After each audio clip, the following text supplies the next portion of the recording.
do that. But really want to test it.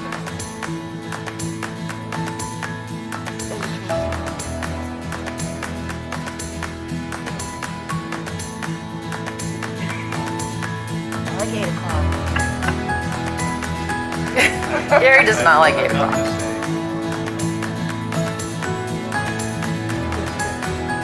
Good morning. There you go.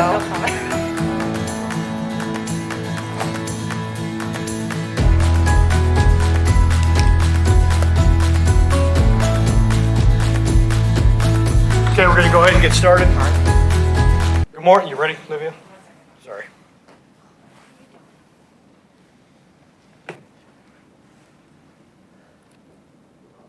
How are you? Ready? Good morning and welcome to the Community Development and Transportation Committee meeting for October 30th, 2019. The purpose of committee meetings are for the city departments to pass along information to the city council and discuss initiatives listed on the published agenda. By ordinance, the committee consists of the mayor, members of the city council, and the city administrator. The ordinance mandates the city administrator as the chair of the committee meetings. By ordinance, the committee makes no formal decisions on committee matters. Rather, items are voted to move to a mayor and council meeting for consideration and vote, or staff receives guidance from the committee regarding a matter. This is a public meeting, but not a public hearing. Therefore, while the meeting is open to the public, we do not take public comments or questions during the committee meetings. Public comments or questions are received at the regular council meetings held at 7 p.m. in the City Council chambers on the second and fourth Monday of each month. First item on today's agenda is the approval of the minutes for the Community Development and Transportation Committee meeting for September 25th, 2019. Is there a motion? Motion to approve. Motion approved by Councilmember Tizer. Is there a second? Second. Second by Councilmember Judy. All in favor, please raise your hands. Thank you. Moving on to community development. Item number 2, consideration of a text amendment to the Unified Development Code, Article 10.3, signs. Good morning, everyone. We are looking at making some changes to the design ordinance in section 10.3 of the Unified Development Code. So what we were discussing, but why we are looking to do this, was we were looking at all the new mixed-use developments and different things that are coming into the city. And I did some research, looked around at other areas in Georgia and around the country, and a lot of them really don't have signage just for mixed-use developments.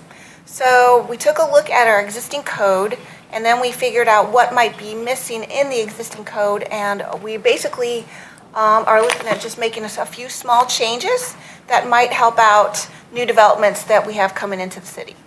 So the first thing we were looking at is possibly wanting to add a crown sign to be allowed sign type in the DX zoning. So DX is one of our downtown zoning classifications. So we have new businesses that will be coming in here in the next year and a half to 2 years that will meet the requirements of a crown sign for a sign that would be going on a building that might be 4 stories or taller. And we'll have a few over here. We have a possible hotel that's coming through the process. We have a project that just got approved in September that could also meet that requirement. But right now, a crown sign is not an allowed sign type in the historic district. So we were looking at adding that in only the DX zoning classification, because that would be the only location we would ever allow it. The other downtown zoning classifications would never allow something that tall. So that is one of the things we're looking at for guidance from you as to whether or not you think this should be added. We're also looking at making a change to our downtown shop front signage requirement. Currently, under the downtown shop front signage requirement, for a wall sign, under the DS zoning, the max sign square footage is 9 square feet. That's actually very small. And we have some properties that are zoned downtown shop front, which most of those are along Canton Street, Lower Canton, where all our buildings are that are located close to the street, and also down on Mimosa. So there's not that many, but we do have some. And what we were looking at doing, since 9 square feet is so small, we were looking at doing, let me go back to this, that if a building has 30 or more linear feet, then they could have up to a 32 square foot sign, which is our max for other signage areas in the city. And prior to the Unified Development Code, it was our lowest square footage that we ever gave. So we actually went down on signage when we created the UDC.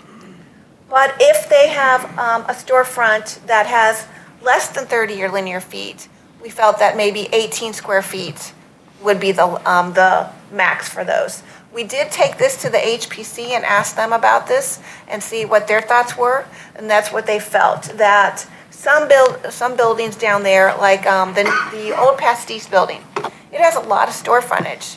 I believe some of that frontage is about 100 square feet, or 100 feet of linear on one side and about 60 on another.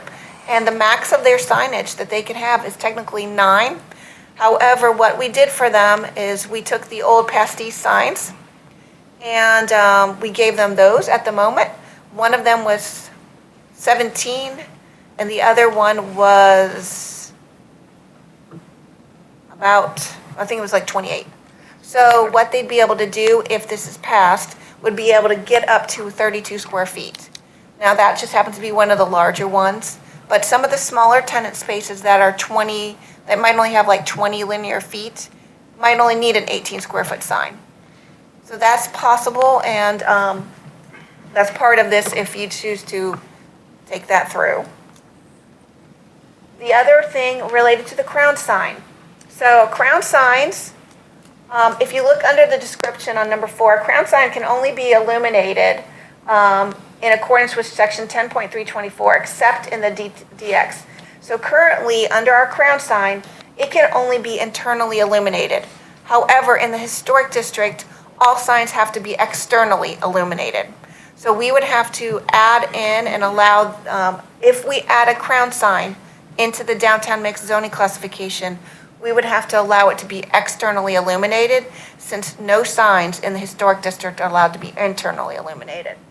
And the other portion of that would be, currently the sign area max for a crown sign is 250 square feet. We felt that was a little large for the historic district, so we were proposing 150 square feet. So we wanted to see your thoughts on this. These are the couple of changes we're looking at, and we wanted to get guidance from you as to where you felt, how did you feel about all this? That's what we have for you related to the sign changes this morning. Did the crown sign get run by HPC yet, or just the other one? Just the other one. I'd like to see HPC's, I mean, personally, I'd like to get HPC's weigh in on the size of the crown sign? Crown sign. Obviously, there's a need for it on these taller buildings. Could be iconic on, some, but if done right. But I would like their input on the size of it. That's my 2 cents. Okay. Is it possible to, depending on exactly where it is, like set certain, requirements or allowances for different streets? Is that possible? For different streets for the crown sign? Correct, right. Well, the only areas would be what we were looking at. I think, let me see. 150. We were thinking about putting it only on Alpharetta Street area, like northern Alpharetta. We weren't going to put it anywhere south of, I think, we were thinking about, what was it? Just not south of Norcross, but a little bit further south. So that maybe the Hill Street one would fit in, but then it would be south of there, or take that out altogether. We were looking at normally just Alpharetta going up, because we didn't want to put it on buildings on Atlanta Street itself. Okay, that's what I was thinking. I think there's some something we places were talking where it about. might be okay and acceptable, and other places where, no, it would Okay. take a lot more thought. All right. Now, my other question about the size of the other signs, and I know The DS sign? yes, you've done a lot of work on the size of those. Is there a way to just by the width or the size of the building, there would be a certain scale so that they were all in some relatable scale based on the size of the building and Well, in the old location? code, prior to the UDC, the smallest size we ever had was 32 square feet across the board, no matter what zoning classification it was. So when the UDC was created, the DS, which is not that many properties zone DS, was giving 9 square feet, which actually is a little small, even on a tenant, a storefront that might be 20 square feet, 20 linear feet. Because you think of a storefront, all tenant spaces, a lot of them might only be 20, but they'd still be able to get a 32 square foot sign. And it's only a 4 by 8, so it's not really that huge. But when we ran that by the HPC, they said they thought that 32 might be a little too large for some of them. So that's why we picked 18, and we kind of did, I had Julie run the numbers of how many tenant spaces we have that are 30 and above and less than 30. And there's a good number of them that have more than 30 linear feet out there, but there are also a lot that only have 20 to 25. So we were trying to go with that number. But the reason this came up is because Rock and Taco went in over where Old Pastis was. And they have a lot of storefront. And they could only technically get 9 square feet for signage. Now, we did give them what Pastis had. It is still smaller than what they could do. We told them we were taking a sign ordinance possibly through council, and there could be some changes, no guarantees. But they said that's fine. They permitted the signs, so they do have signs up there. But if this gets approved, then they could go up to 32, and that would be the max that they'd be able to have. So looking at their new signs, you have the one on the corner facing Pine Grove, which, is kind of a crown sign, but, it's at the top of the building. It's not a huge. It's on the wall, though. Yeah, it's on the wall, but it looks good. Now, on the street front, are the signs that are currently on the windows, are they considered signs? Those are stickers. Those are window signs, and that's a whole different ballgame. So that has nothing to do with what we're doing here? Nothing to do with what we're doing here. Okay. So, a couple of questions. Crown signs, are they always inside the frame of the building by our definition? Yes, so. In other words, it would never be from the roof upward. Yeah, they have to be right here.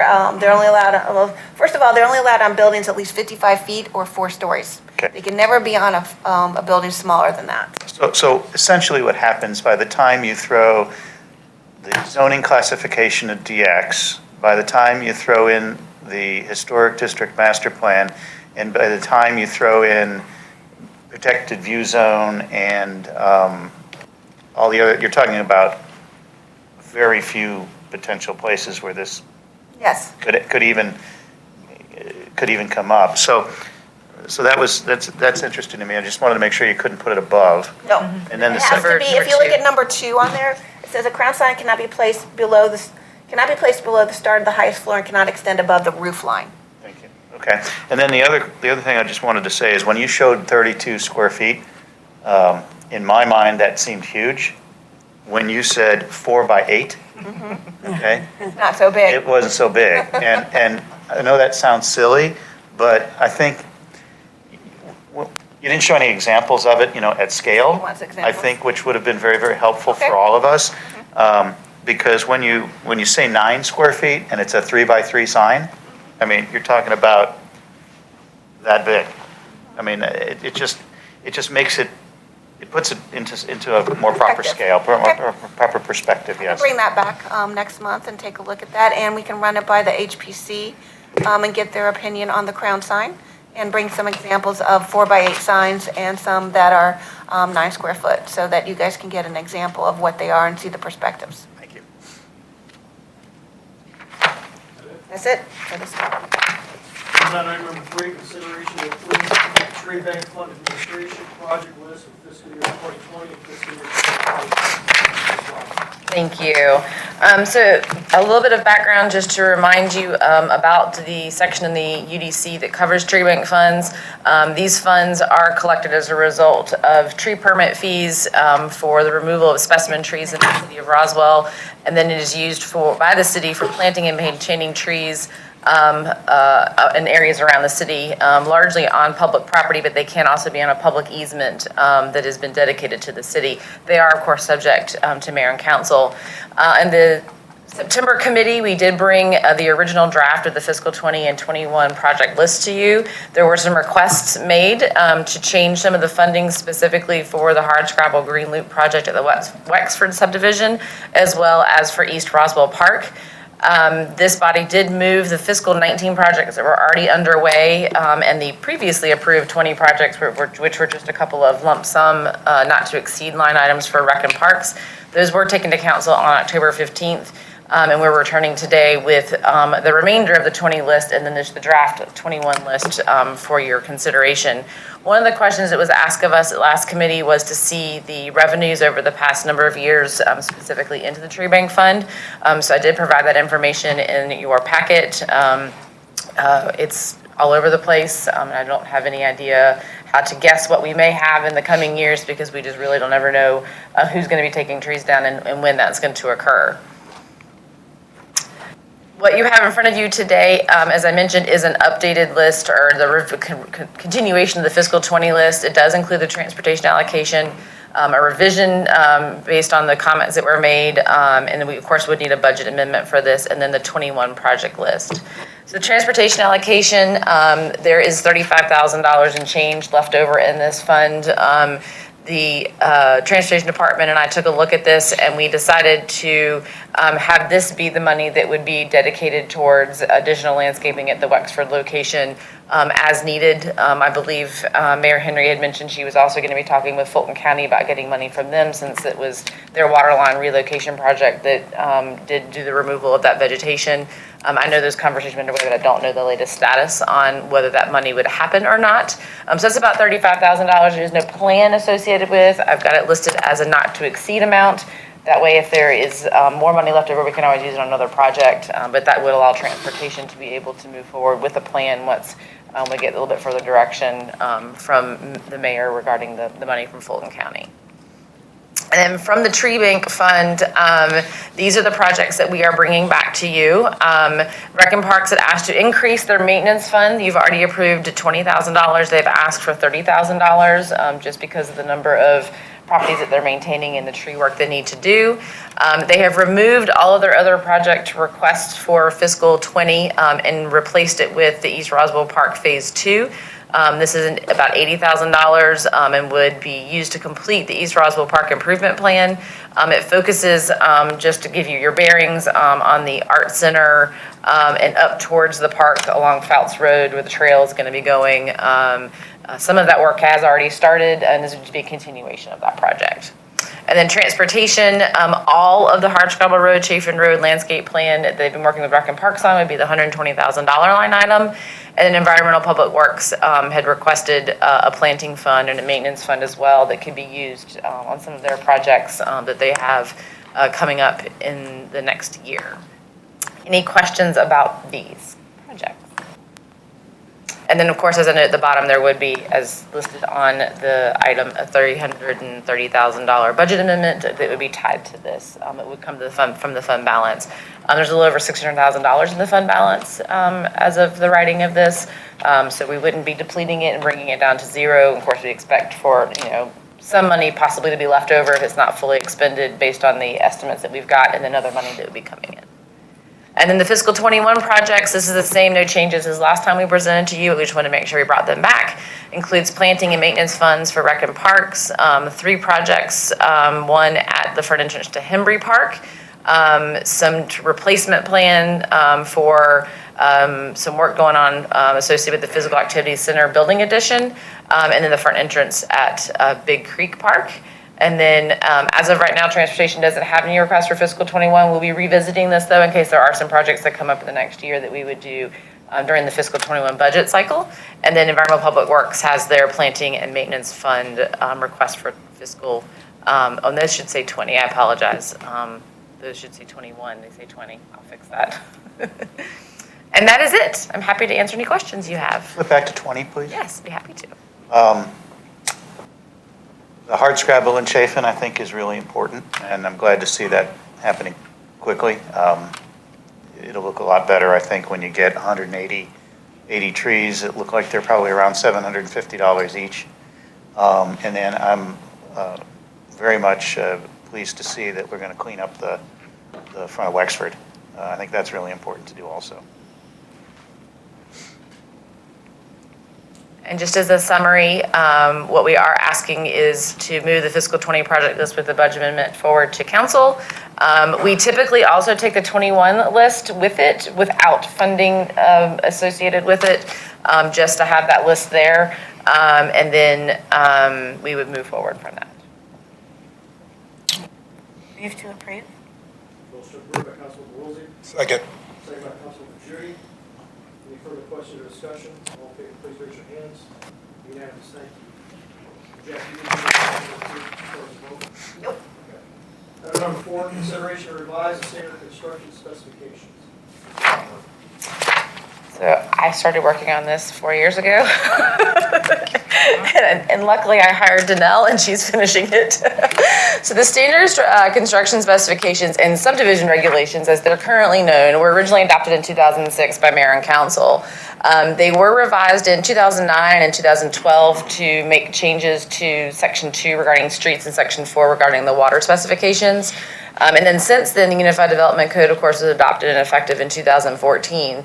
And there have been no other changes to the standard specs since then. So there are a number of industry changes, construction practices that we've changed. There are conflicts with the UDC. For example, the entire subdivision regulation portion of the document is actually incorporated into the UDC. Every section of it is in various places, so it's just repetitive. So a task committee was put together. Rob Del Ross from Transportation Department, Dave Morgan from Environmental Public Works, and Danelle Murray from Community Development have been working together with their respective departments to make changes, eliminate duplication, make sure everything matches with the codes they currently want to follow. For example, referencing Georgia Department of Transportation standards for roadway projects so that we've got drawn details that we can reference. We've also got some of our own details. So to make sure things are current with, up to date with our current practices. The entire clean version of the document was provided in your packet. I'm not going to go through every single change that we made because they are all over the place, a lot of formatting, a lot of like the same thing was said 3 different ways. But this is to supplement the UDC, it does not replace it. It's a general guide, not only for developers, engineers, and contractors, but for homeowners as well, if we need to point them in the right direction for things. It references the required standards that we want things to be built to, and helps to provide some uniform procedures for plans that come through us. Most folks who are going to be using this are going to be your larger developers, engineers who are doing bigger projects. This isn't necessarily for someone who's replacing their deck in their backyard. These are the sections that we're in the final version. There's a general section that kind of defines the purpose, transportation, grading and drainage, water specifications, street lighting, construction details, and water utility construction details. With some of these things are works in progress, and we've got things that are constantly, we're finding new things. For example, Scott Bruner in Transportation has been working on a lot of changes for street lighting, especially in the historic district, but across the city. And so there are probably some other details and some future changes that may be amended to this that haven't been included yet because we're still sorting out some of the technology and specifications that we want to make sure that we've got a good handle on what that's going to be. So that is a work in progress, but this gives us the base that we still need to continue to have, and we can just add on to it later. So just a quick summary, this was adopted in 2006, really no updates since 2012. All of the departments who use this document have been involved in making these changes. Of course, staff does recommend approval, and this would require an agenda vote to go to council for adoption. I'm happy to answer any questions you might have. Floor is open. Motion to approve. Motion to approve by Councilmember Judy. Is there a second? Second. Second by Councilmember Tizer. Any further questions or discussion? All in favor, please raise your hands. It's unanimous, thank you. Item number 5, Hill Street Small Area Master Plan discussion. So staff is bringing this forward today for guidance from you to see where you want to go with this. So a few months back, we started this process, and what we did is the consultant came up with 3 options, and then they had their open house, public meeting, open house on September the 9th before the council meeting, and I feel the need to clarify something so that it's not misunderstood. The consultant came up with these various concepts based on input that was received from the property owners and from residents through a charrette process. Right. Thank So, and then at the open house on the 9th, they showed these three options. And then after these three options, they came up with one from the public, and we'll show you that option too. And then we'll talk about where staff feels we want to go and see what your guidance is from there. So they had option A, which included multifamily on the section from Atlanta to Ellis, and then townhomes mainly, and some multifamily mixed in on the portion from Ellis to Forest Street, and leaving the city property alone. And as you can see, they didn't touch the Hill Street portion because they knew that was going through the process at that point in time. Option B was very similar, just more multifamily and some more townhomes in the second half section. There was some cluster homes that they showed here in the second area between Ellis Street and Forest Street.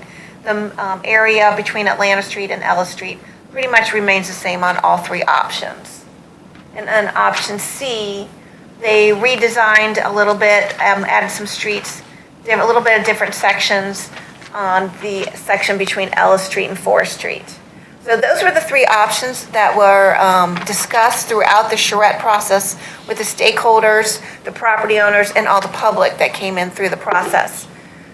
They took those three options to the open house that the public got to talk about and look at, and came out of, this one is the draft plan that they came out of. So you'll notice a slight change on the portion between Ellis Street and Forest.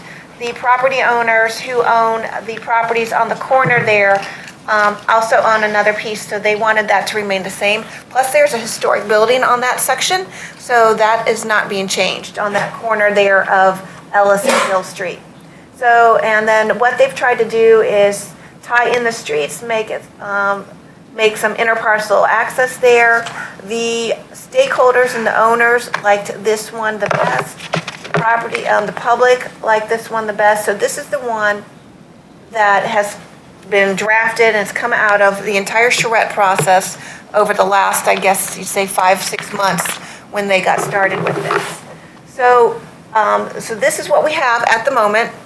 And so staff has decided, we'd like your guidance and thoughts on this. We were looking at doing an overlay, which currently we do not have any overlays in the Unified Development Code. We had numerous ones prior to the UDC, we took them out. But we felt that for 2 blocks, that an overlay would be something that would be good in this location only. Which means that if we created an overlay, some uses would be allowed by right. And what we've heard from the homeowners and the stakeholders and the public is that they'd like to see residential allowed by right in some of these locations. So currently, this is the zoning of these properties. The front half between Atlanta Street and Ellis Street, as you can see, is a mixture of DX, Civic, and IX, which is the light blue. And then you have IX for the entire block of Ellis Street, between Ellis and Forest Street. Now, IX is an industrial flex zoning classification. Currently does not allow the residential townhomes, multifamily, things like that. The DX, as you know, allows, as a conditional use, multifamily and townhomes. However, that was a lot of the discussion from the public was, and the stakeholders, is residential type uses. They see what's going on down on Myrtle Street, Forest Street, Hill Street Commons, or whatever they changed that name to. They've seen that. They really like those developments that have been going up and around the area. So what we felt is, and we wanted your guidance and thoughts on this, is creating an overlay with putting very strict restrictions on here, that if we did allow residential townhomes, multifamily by right, as putting density caps on them, saying if we're going to allow this, then we would allow it only in these 2 blocks, but there would be a density cap.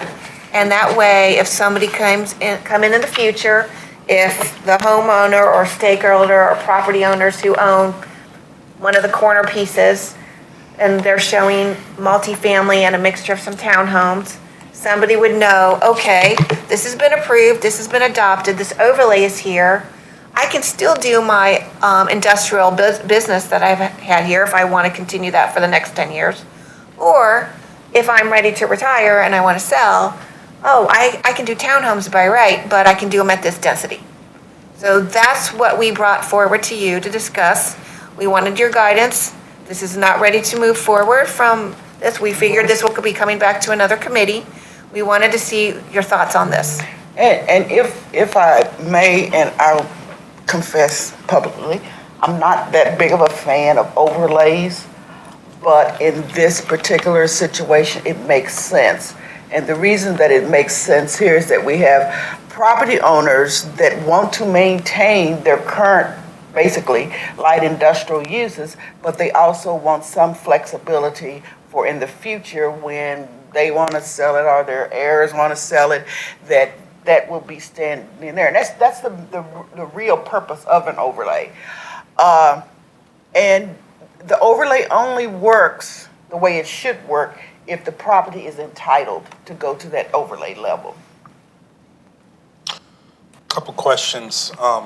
First off, I really like the overlay concept, and if we can get to a space that everybody's comfortable, the public and the property owners and council and staff, on what this looks like going forward, it makes it very easy for everybody to know what's going to go there and what could go there, and encourages the proper development in a comprehensive way, which is awesome. One, does this plan in front of us meet the historic district master plan as seen? And two, does it coincide with the Groveway plan that was put together a few years ago? The Groveway plan was discussed during the process, and the master plan was discussed throughout the process with them. So yes, they are also the firm that did the master plan. The group that did this is the same firm. So they knew the master plan was going through at the same time. So they took that into consideration.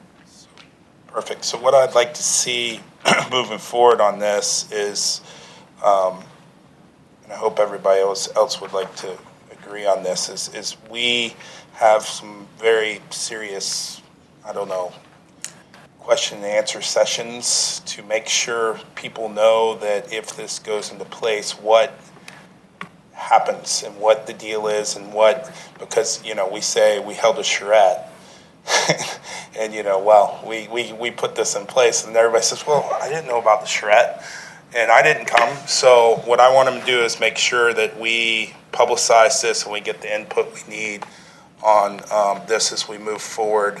And then once we feel comfortable that we have that input, we can then move forward on what this looks like. But I think this is moving in the right direction to give guidance to all involved. So appreciate it. I guess I was a little surprised at how it came out as much residential as it did. When you've got people already moving into the area, I would have expected to have seen them come up with more more active, more office, more active. When I say retail, I probably mean places people would go continuously, not just once shop and leave. So maybe I'm just not visualizing it correctly, but that's a bit of a surprise to me for a piece of property that's as centrally located as this is.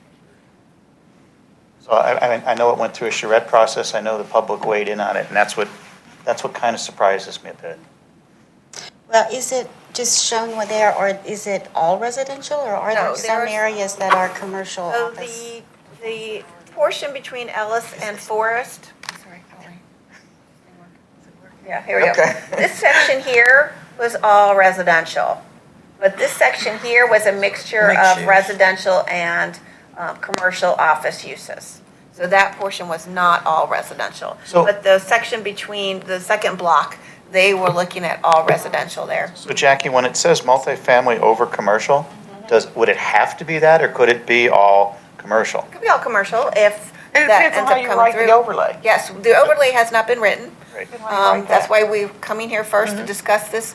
Wanted to show you the results that we got from here and to say, what do you think should be the next steps? If you kind of vision forward, when you have more people living in the area, if you're visioning forward on the thing, the needs of what those people would want may be a little bit different. It might not be multifamily over commercial, it might be all commercial, it might be all office, it might be all, whatever. Again, I was a little bit surprised at how it came out. But when you're getting that specific, is a good time to go in and maybe apply a percentage to the plan. Again, I can't, it's hard to envision in this case, Right. what's needed there as people live in that spot. Michael? So I think Mr. Tiger made some good points and echoes some of what I was going to say as well. I think what I'm going to support is going to be really what I want to make sure we're seeing that the city has interest in, and interest in on both what should this area be, as well as how does it fit into our overall plan of improving tax base, et cetera. So I'm absolutely supportive of having some aspects included and turned into a right through an overlay, but it's going to be more of the encouraging the types of business and commerce, et cetera, that we want to see. And so I think that's somewhat aligned with what I heard Mr. Dodger saying. And also, I will certainly be open to discussing definitely cottage court and probably townhomes with a strict density limit potentially becoming a right. I absolutely will be opposed to apartments becoming a right here.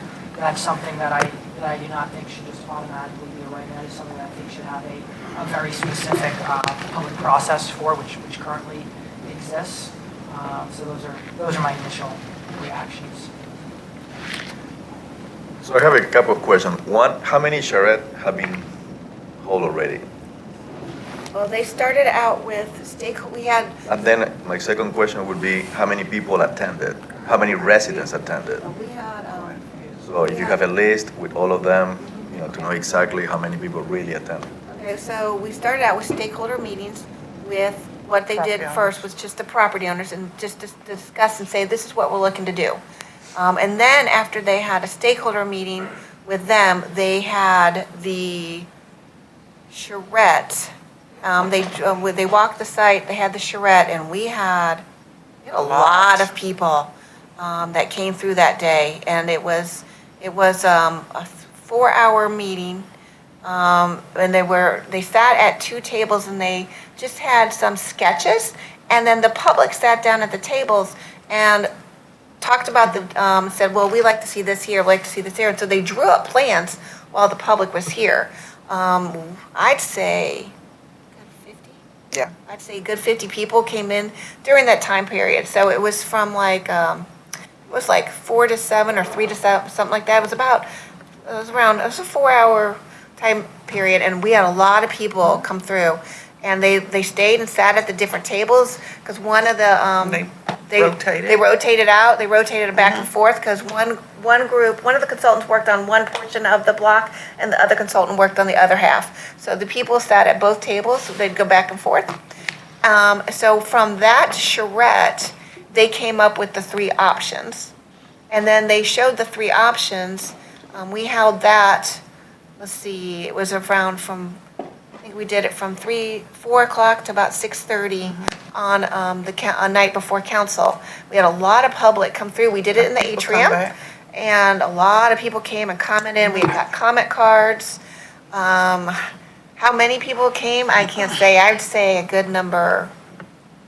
A lot of the people who came to the charrette also came to that to see what they still were showing, and we had some new people come to that portion. So I'd say overall, over 100 in this overall throughout the time period. There was probably over 100 people that came to the different meetings. For this area, given its location, that's good. That's good. Because and the property owners were very engaged. The benefit of a charrette is that charrettes are not staff-driven, they're not consultant-driven, they are community-driven. That consultant, that designer sits in the community, says, I would like to see this here, no, I think that makes sense here, I would like to see this here. And given the residential and even the multifamily, where we are a tad bit surprised, yes, we were. But that's again, the beauty of this process that we undertook, so that the community had ample opportunity to weigh in and steer it the way they want to do. And again, the charrettes only work if the property is entitled. So my second question is office allowed today with the current zoning? Yes. Office? Office is allowed today. Okay, and a small lot, single-family homes? Now, no. So under DX, the purple color, yes. But under the blue, no. Single-family homes are not allowed. So, because that's industrial flex. So if you took a look at the drawing, some of those the yellow area, the little yellow ones, those are kind of some single-family little cluster homes. That's technically not allowed by right at this point in time. Office allowed, which percentage do you think is allowed in these two blocks? Currently, office is allowed on all the zoning classifications that are in here, even the civic, All of them? all of them currently. So it could be all commercial today? Yes, and a lot of it is industrial. A lot of the blue is a mix of industrial uses currently today and some other types of uses. The purple, you have a mixture of commercial uses currently, and of course you have this AT&T building that's never going to leave, located at 60, right there next to Community Circle. That building's never going to change. It's just not going to happen. So if we don't touch this zoning, tomorrow can be all commercial, develop all commercial? Well, there's, under the industrial flex,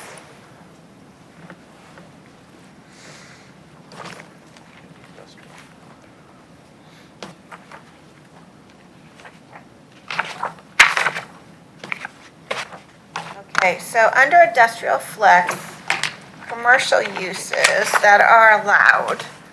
So you can do medical uses, you can do office uses. Commercial uses are a little bit different. You can have retail, you can have a restaurant in industrial flex, and you can do a convenience store without gas pumps. You can do a convenience store with gas pumps, a limited use as long as they meet the requirements. So yes, you do also have vehicle rental, vehicle sales. All those are allowed in industrial flex. So currently you have a lot of storage buildings out there. Some car businesses are located out there. A lot of auto businesses are in that So area. commercial is office for me also? Yes, you can have those currently. Currently, right now, yes. Okay. Jackie? Thank you. Some of the differences between, say, number 3 and the one that the public approved, I noticed that they took out urban single-family, which again, I think that's the You're talking about cottage this. court kind of concept. Yes, so this piece here, No, and then go to Forest draft, Street. yes. Right, see, look, that yellow on Forest Street disappears. well, okay, so the reason why, here, let me go back. Okay, so the reason why that disappeared there is because they, the person who owned this did not own this. So then at the open house, the property owner for this finally came to one of the meetings and indicated, well, that's not what I'm looking to do. So what they had assumed that the lady who owned this piece also owned this, so she was looking to do Right. that kind of urban single family. Right, now go to the Forest Street yellow. So this portion over here. Yes. Now, okay, so if you flip over to the one that the public looked at, they turned it into townhomes. Yeah, so here they were showing, I guess you can say townhomes or some single family. There's more, let's see what it says. See, that's- Cottage court. Yeah, see, cottage court turns into townhomes. Well, no, this is the draft that's plan. This would be the one, it went the other way. It went from townhomes to cottage court. So, the three options were what they discussed at the open house. Right. This is the plan that came out of the three options. Okay. So the cottage court, So what's the last one then? this one. This is the plan that came out of, this is the final draft plan. Okay, so they're out of order then? Yes. In Oh. her presentation, she did A, B, C, and then the final one. So- And here, it's the final one, and then A, And then, B, C. okay, so, Sorry. sorry. This one has no letter on it. This is the one that came out of the public. Might not be nearly as surprised as I was before. Okay. Sorry. Regardless, I think we have some work to do on it. Yes. That's why we listed this as guidance. Wanted to see what your Yeah. thoughts were I think. before we started moving forward. Yeah, we've got some work to do with the public and the stakeholders and us on council and staff, so.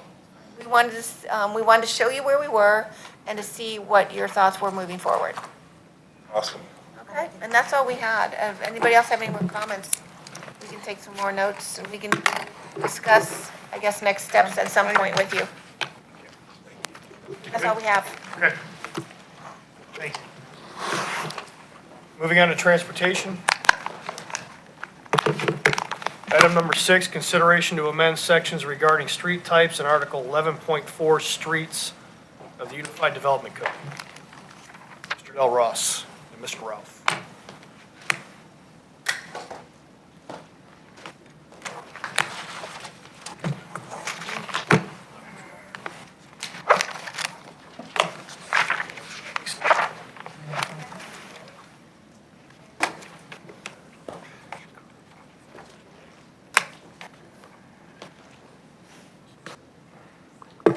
Good morning, everyone.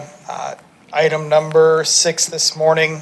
This is a difficult one, I'll warn you in advance. I want to briefly describe why we're making the changes first, and then we'll get into the weeds and the details of exactly what we're changing for street types. As background, this isn't the first time this came before you. We brought a lot of these changes earlier this year.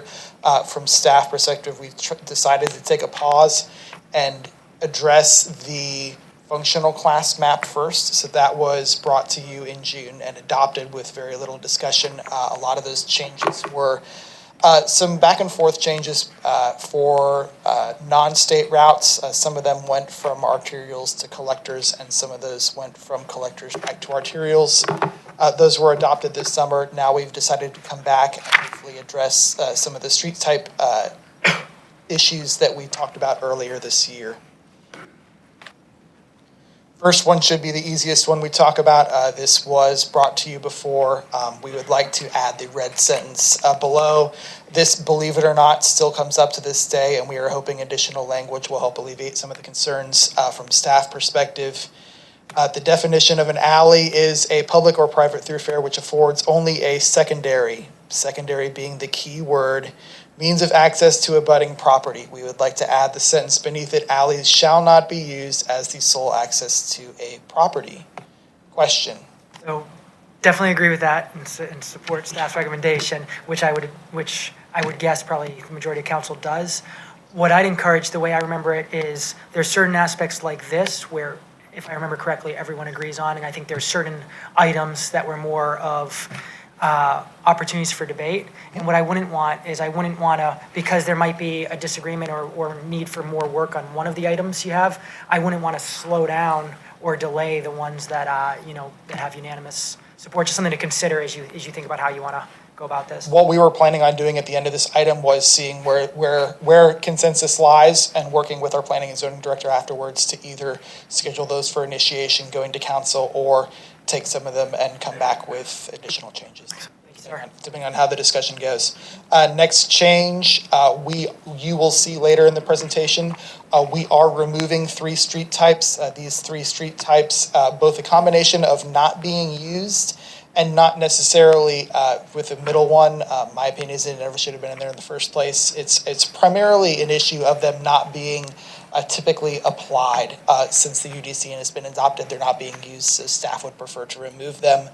That applies to 11410C, 11410E, and 11413C. You'll see pictures of those later. Some of the changes you will see later also updates many of the charts for the stripes for the types of streets to eliminate the use of a 6-foot sidewalk. And you will see changes that staff has proposed that will either take that 6 foot and go to a 5 foot, or it will take the 6 foot and go to an 8 foot. We expect this to be controversial and some discussion on this.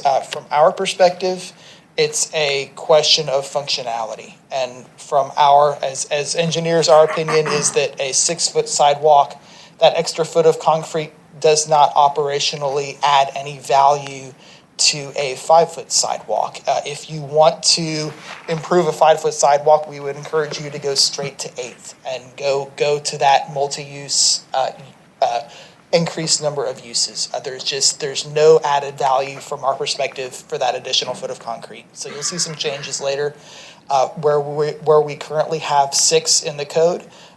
For some of them, we're taking 6 to 5, and for some of them, we're taking 6 to 8. Another brief fact, just for your information, I researched this morning with our plan reviewer. There was a lot of discussion last time on the 5-foot sidewalk, the 6-foot sidewalk, and the 8-foot sidewalk, and do we want to apply these to local streets and collectors and arterials, and do we want to necessarily make it easier, make it more difficult for developers and applicants and single-family homes that come in that want to build a new bedroom or do 1,000 square foot of improvements for gross floor area that actually triggers this requirement. I went back into the records with our plan reviewer this morning, and believe it or not, so far to date this year,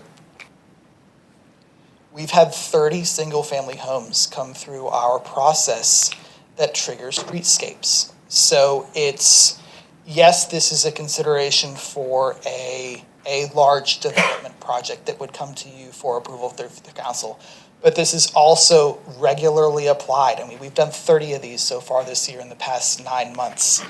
These issues come up all the time for a home that wants to, the language of the code is 1,000 square feet of increase of gross floor area that would trigger these sidewalk improvements. So we wanted to make sure, yes, we're conscious of how we're presenting these for developers, but we're also conscious for how we're presenting these to every parcel that happens to go through our process for a land disturbance permit. Language here, you're familiar with this. We are simply adding this note to many of our street types. Sidewalks built on minor and principal arterials are subject to UDC 1141 line F. This is the amendment that was approved in either 2018 or 2017. When installation of sidewalks are required, sidewalks shall be 8 feet in width for parcels with frontage along the following commercial roads: State Highway 9, Crossville Road, and Holcomb Bridge Road. Rather than create new street types for these specific roads, all we're doing is adding this note to the applicable arterial sections, and you'll see that in a minute. This is going to be controversial as well, and I wanted to discuss this in advance. You're familiar with the 2012 International Fire Code that has been adopted in the UDC and adopted in our city code. This is a section of our city code, section 8311, Statement of Fire Standards. The city hereby adopts, I'm reading from the second paragraph, it's a little hard to see. The city hereby adopts the Georgia Standard Fire Prevention Code, International Fire Code, as adopted by the state of Georgia. So this is adopted already as part of our code and is something that myself and our city engineer, our deputy director of community development, and our fire marshal have been using to evaluate projects since this was incorporated.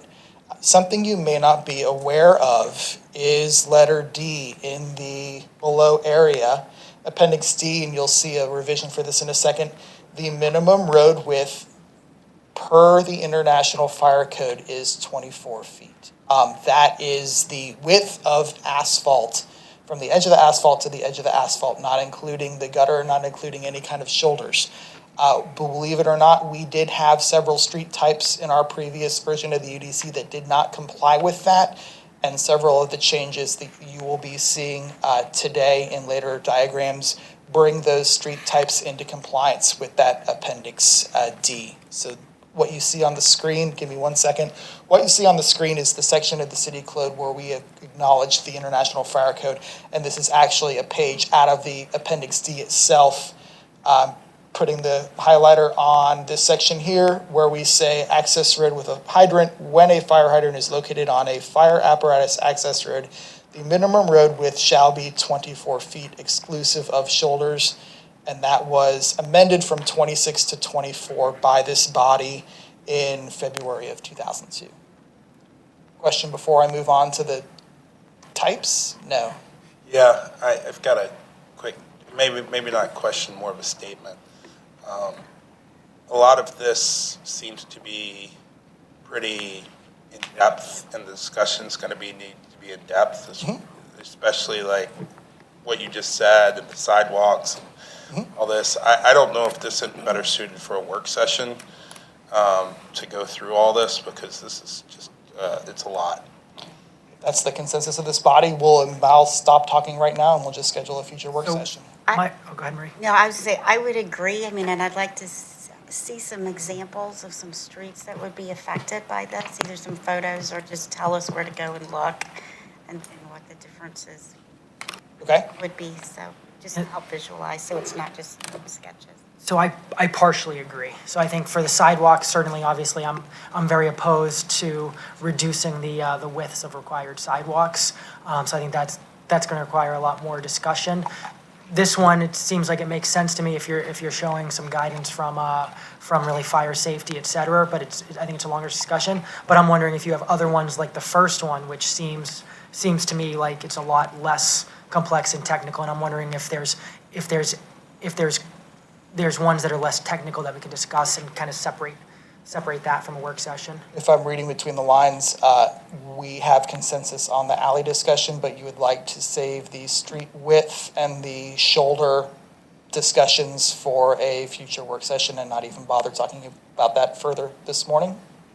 That's where I am. I mean, I think you've got even with the fire code, now you're looking at gateway and you've got 24, feet there, and you've got a bunch of different things. So I think this requires a further discussion. I just think, while we may have consensus on alleys, okay, just bringing that alone forward seems like it might be a bit of a waste of time on its own. It just seems to me better if we're going to package this together than package it together. I'm fine with alleys unless there's some major problem about to occur, and I don't know that there is. I don't know of any major. Can we go back to the alley page? I think it's just in fairness. I think it's something where I like just going ahead, getting that through the process, because it is something where I don't want a developer to have some incorrect expectations, nor residents. So I think by putting this clarification, I think it's helpful to both residents and developers, so that we don't see someone coming through trying to set up alley as sole access, because we have seen that in the past. Just to be clear, from staff perspective, the current guidance and the statement for secondary means is clear. Okay. Due to the number of submittals we're seeing where they don't understand what that means, we're just recommending adding the second sentence. Okay. This doesn't change. So we have been using the sentences in gray to advise them that this is not allowed, but Okay. I guess a question for me on the alley is, I assume that I would like to see the definition of a drive or a driveway and what the difference in the two is. If that makes sense. I mean, I can see some situations where you might call it an alley. It could also be called a drive. So, what is the difference in the definitions and what are you trying to accomplish? I just want to be clear with that. because the UDC and definitions of drives and alleys is not my expertise, I'm going to recommend we clarify that in our council meeting when we bring this forward. Okay. I'm going to be looking at Lenore and I'm going to be looking at Jackie. So, yeah, I think we can move ahead with alley because, I want to start crossing the to-do list and homework, and we can move this forward since I think it's consensus and just get something out of this list and just focus on those other two more complex So just to Gotcha. clarify, you would prefer to take, and they're in your packet, all of these street type discussions and move them just to a work session either later this year or next year? Yes. Okay. Need a motion on that. Motion to move forward alleyway and take the other portions of this to a work session that can be conveniently scheduled for everybody. There's a motion on the floor. Is there a second? Second. Motion on the floor by Councilmember Judy, second by Councilmember Wilsey. Any further discussion or questions? All in favor, please raise your hands. And it is 4-1. Thank you. What's the? Are you abstaining or you? No. Oh, that's okay. 4-1. Moving on to item number 7, consideration of the mayor and the city administrator to award a construction contract to Auto Code Development for an intersection improvement at State Route 92, Woodstock Road, Hard Scrabble Road, in the amount not to exceed $242,007. Gentlemen? Thank you, Gary. Good morning, everyone. So this is the intersection of Highway 92 and Hardscrabble. That's the target corner. So this has been consistent on our top 10 high crash locations and very high rear end crashes heading south on Hardscrabble, making a right turn in the target corner to go west on Highway 92. So this is how the collision diagram looks. This is the corner we are talking about, and every little one of these figures is a crash with a lot of details here. So you can see there's a whole bunch of them for this movement going south on Hardscrabble, making a right on 92 to go westbound. So the project is, it includes an additional right turn lane. So we currently have one right turn lane, and the project is going to make it a dual right turn lane and signalize that turn, kind of like we have on Mansell at Highway 92. Same. Gas station? Yes, with that racetrack and all the gas stations. It's going to be similar to that. So here is just a quick drawing. So you see the target corner, and then currently it's one lane. It'll be 2 lanes in the future. The financial impact, so we had it actually designed in-house. Staff saved the city some money.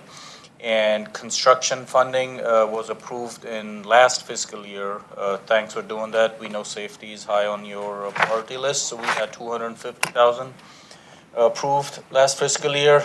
So we went through the process, received 2 bids, and the lowest responsible bidder was $242,007 by Artico Development.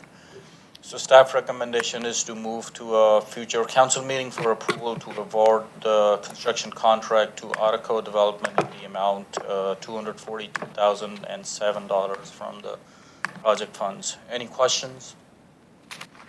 Motion to move forward to agenda vote. Second. Motion to approve by Councilmember Tizer, second by Councilmember Zapata. Any further questions or discussion?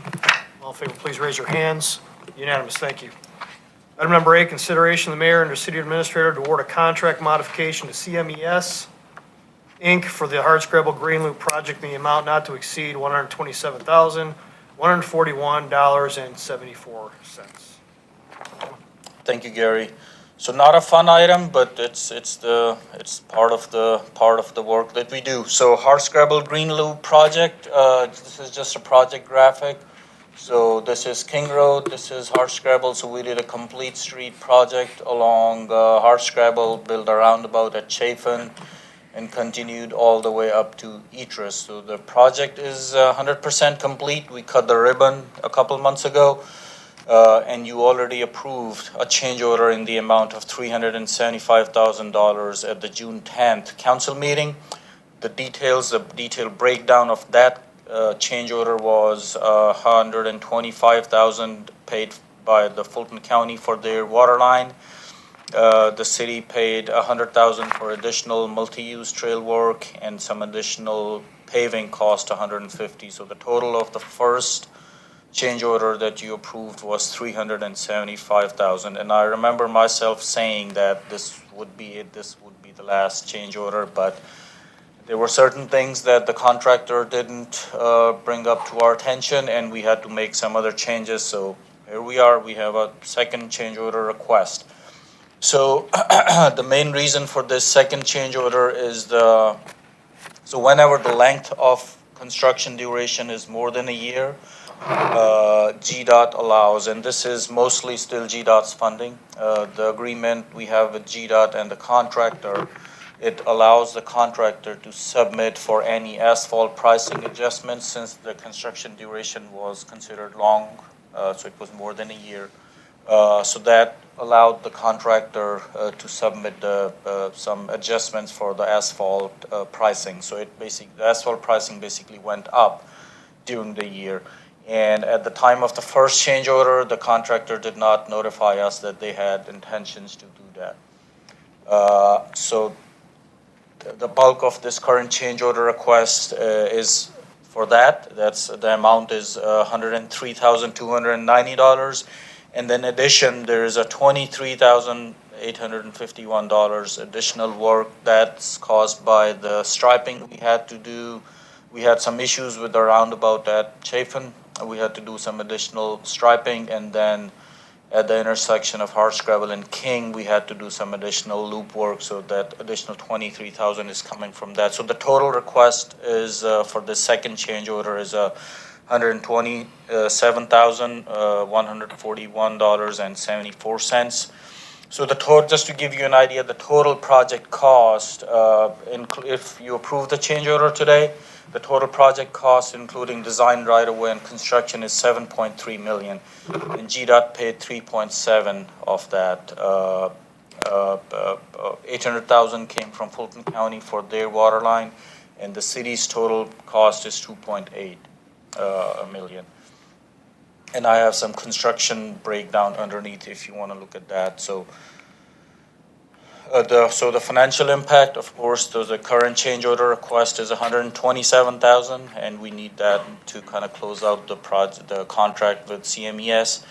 And in the project fund, we still have $59,000, so we are about $67,000 short, which staff is recommending to move from Grove and Bush Street project that we completed several months ago. There is still money left over in that project. So if you approve the budget amendment to move that money, this change order request could be taken care of. So the staff recommendation is to move to a future council meeting for approval of the budget amendment and the change order request in the amount shown on the screen. So can I answer any questions on this one? So out of curiosity, how is the asphalt market? Can you buy a future? Can you lock the price now when you know that the project is going to take 6 months? What is the options to buy asphalt? So the contractor, they buy it from the plant, and price changes every week. So sometimes it goes down. And if that was the case, that the price had went down, then the city could have gone back to the contractor with a claim, or we would just not process their invoices like that. So we always agree on these things with the contractor. So if the price had gone down, city's cost would be actually less. But in this case, it actually went up. So there is no way to lock the price. It changes every week. Thank you. The extent of that, extending the project length, was that, what was the cause of that? Oh, that was the project duration, the contracted project duration. It was more than a year. Okay. So we knew they could have made that claim. It's just that they didn't show any intentions initially to do that. And of course, we were not going to ask them, hey, file your claim for more money. So we never asked. They never told us. So at the time of the first change order, we didn't know. So they came back later and asked for it. But this wasn't the result of an extension of the project? No. Okay. Thank you. I drove the other day and saw the new lights that were put up. They look really good. Yeah. I think it's halfway down, but it looks really good. But I guess this is one of those things you got to swallow to get it done. So motion to approve. Motion approved by Councilman Judy. Second by Councilman Wilsey. Any further questions or discussion? All in favor, please raise your hands. Unanimous. Thank you. Item number 9, consideration of state route interim LED roadway lighting enhancement. Mr. Bruner. Thank you, Gary. This is actually a safety-related item. Staff is requesting consideration for reappropriation of anticipated LED light savings that are part of the current subdivision LED conversion underway by Georgia Power at this time. It is an interim safety project, and it's not intended to represent a final streetlight system for State Road 9 within the historic district. So we're actually asking for approval for 25 luminaires, overhead cobra heads on the section of State Road 9 from Mansell Circle south to Norcross Street. So just to kind of remind you of the subdivision where we're getting the savings from, a few months ago we brought forth an item in June that Georgia Power was going to replace about 2,700 of the subdivision streetlights, and their initial proposal was to replace the existing 8,500 lumen high-pressure sodium bulbs, the pinkish amber ones, with 6,000 lumen LEDs. And just kind of based on our knowledge and looking at the fixtures, we recommended that 70% of those fixtures be a lower output fixtures, and we would only use the higher ones at intersections and at larger cul-de-sacs. That savings, what we're calling the 70-30 program,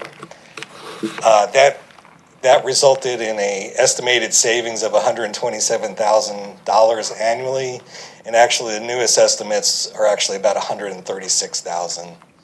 So if this is an example of a subdivision, the red dots represent the 6,000 lumen fixtures that were originally going to be installed, and this is really the 70-30 program. The yellow ones would be the lower output 4,000 lumens. So that's basically where the savings is coming from. And this is just a recap of the table you saw, showing the estimated annual savings of $136,000 now. So the issue is, the project need is that State Road 9 on this section is, quite frankly, pretty dark. It only has pedestrian scale lighting. Those poles are about 12 feet tall. They're high pressure sodium. They don't provide a lot of illumination, but they are nevertheless pretty glary. This is in front of the Southern Post project. You can see that, you can see how bright the headlights are. So this is by no means an overexposed shot. And you can see all this dark area, and actually probably the striping is lit up probably from the flash of my camera there. But basically we got a lot of dark sections out there. This was in your packet. This is actually Canton Street, similar type of lighting. The lighting is very glary, but it quite frankly doesn't really illuminate the street so well. And you can see those are actually 3 pedestrians there that are practically invisible despite the high power of these fixtures. So more to the point, this section, tragically, unfortunately, has had 5 pedestrian fatalities, and 3 of them were at night. This has been a topic at our police traffic enforcement unit meetings, our fatality meetings in the last several months. So we really want to go ahead and do something. So here's the red portion of State Road 9. That's the target corridor. Those are where the 25 new luminaires would be placed. Our area of most concern is in the yellow rectangular area. The Southern Post multi-use project and the Southern Post Hotel, which is still in process, they have requirements to add historic era-style street lighting, vehicle scale lighting on State Road 9 and on Fraser Street. So that would be done by those developments. The rest we would cover in the interim. So conceptually, this is just what we're talking about. It's just a concept. This would be representing the fixtures that are out there now. Kind of gives you spot coverage. They're really for pedestrian coverage. And we would add luminaires and illuminate the roadway better.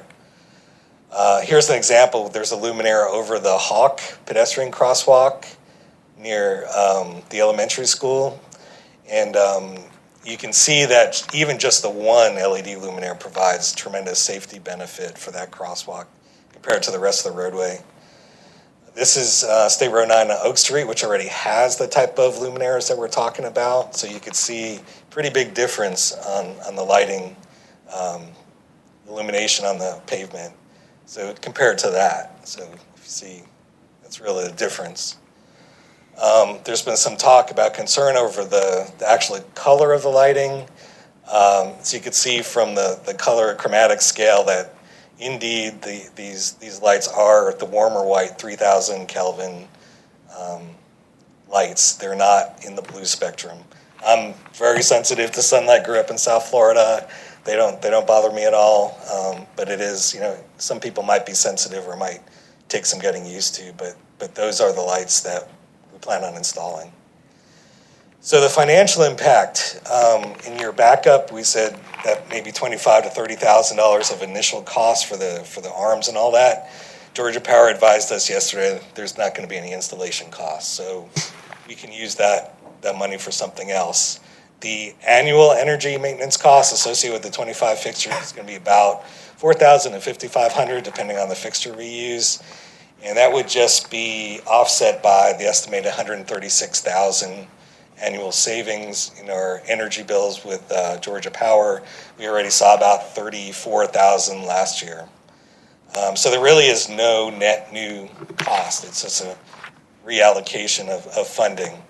So our request is simply for you to authorize us, to authorize Georgia Power to install the LEDs and allow us to use the savings to apply to the $5,500 in energy costs for the new luminaires. And there would be no budget action required in this instance. Scott, are these going at existing poles? Yes, sir. Floor is open. All 25 of these go in that spot, that strip on Highway 9? On the red strip. Right. Yes. So there's none going anywhere else.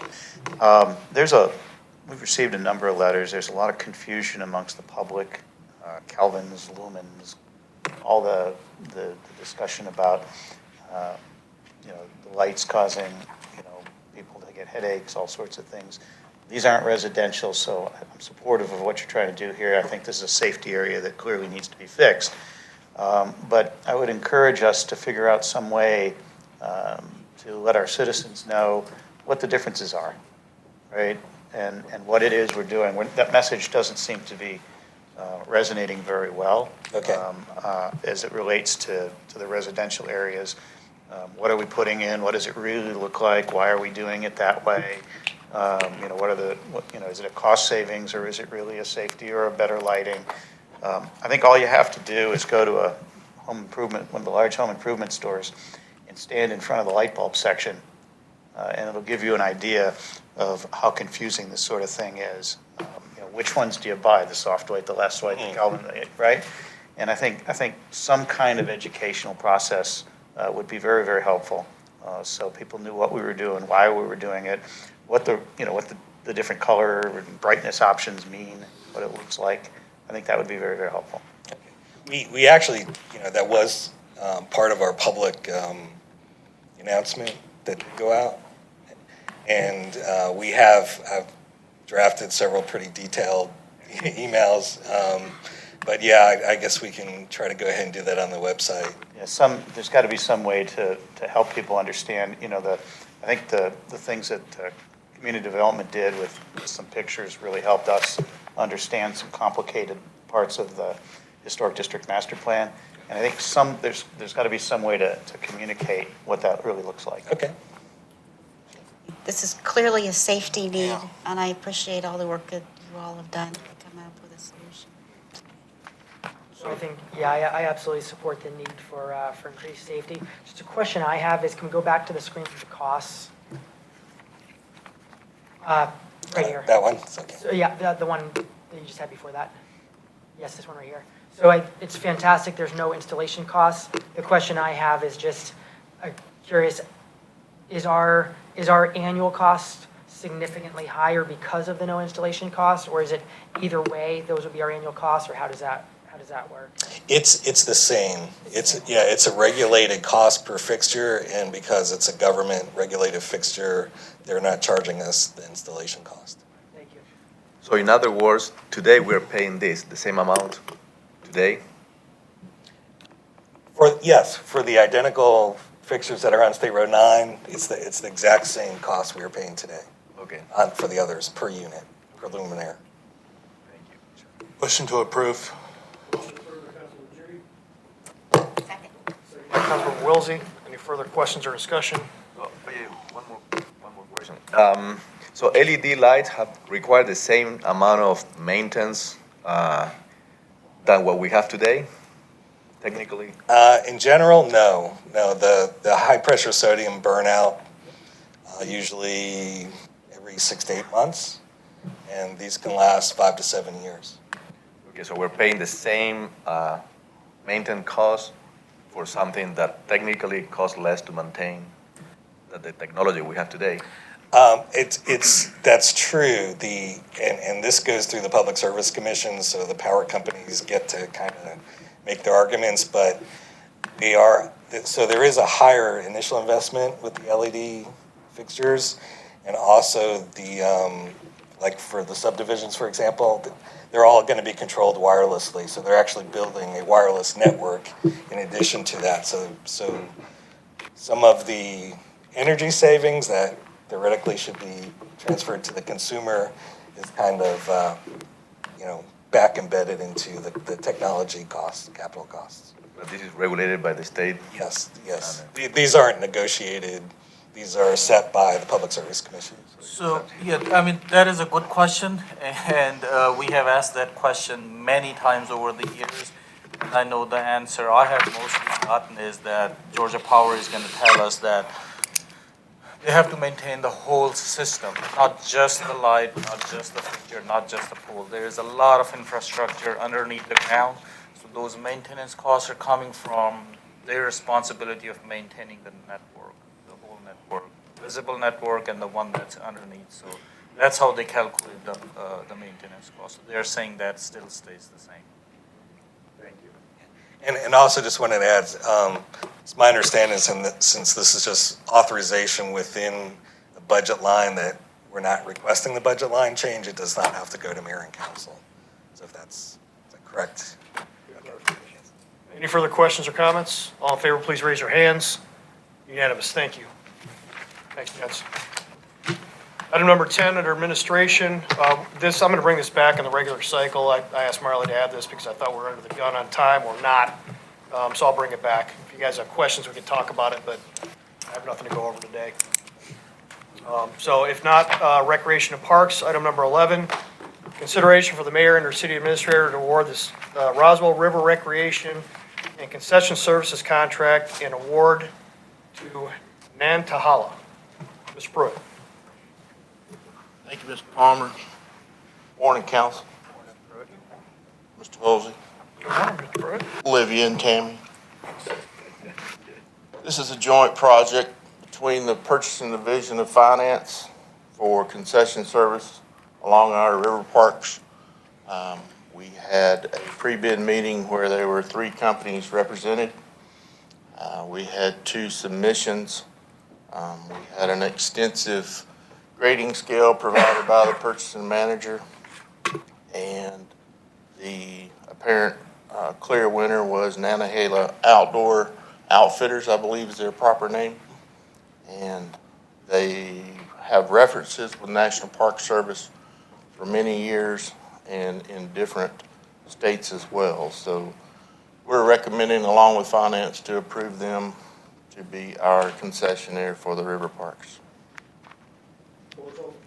So they will replace Shoot the Hooch. Yes, sir. Motion to approve. Motion approved by Councilmember Judy. Second. Second by Councilmember Tizer. Any further questions or discussion? All in favor, please raise your hands.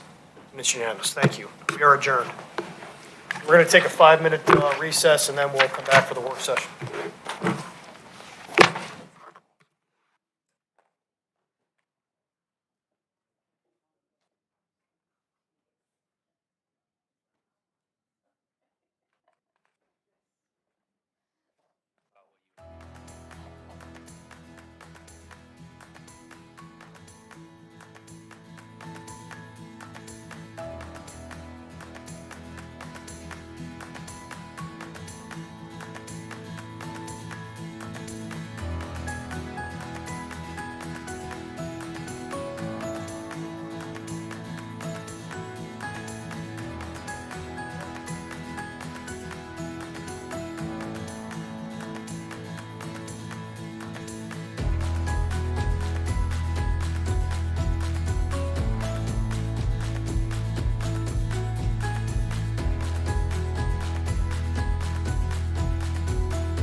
Okay, we're going to get started with the work session.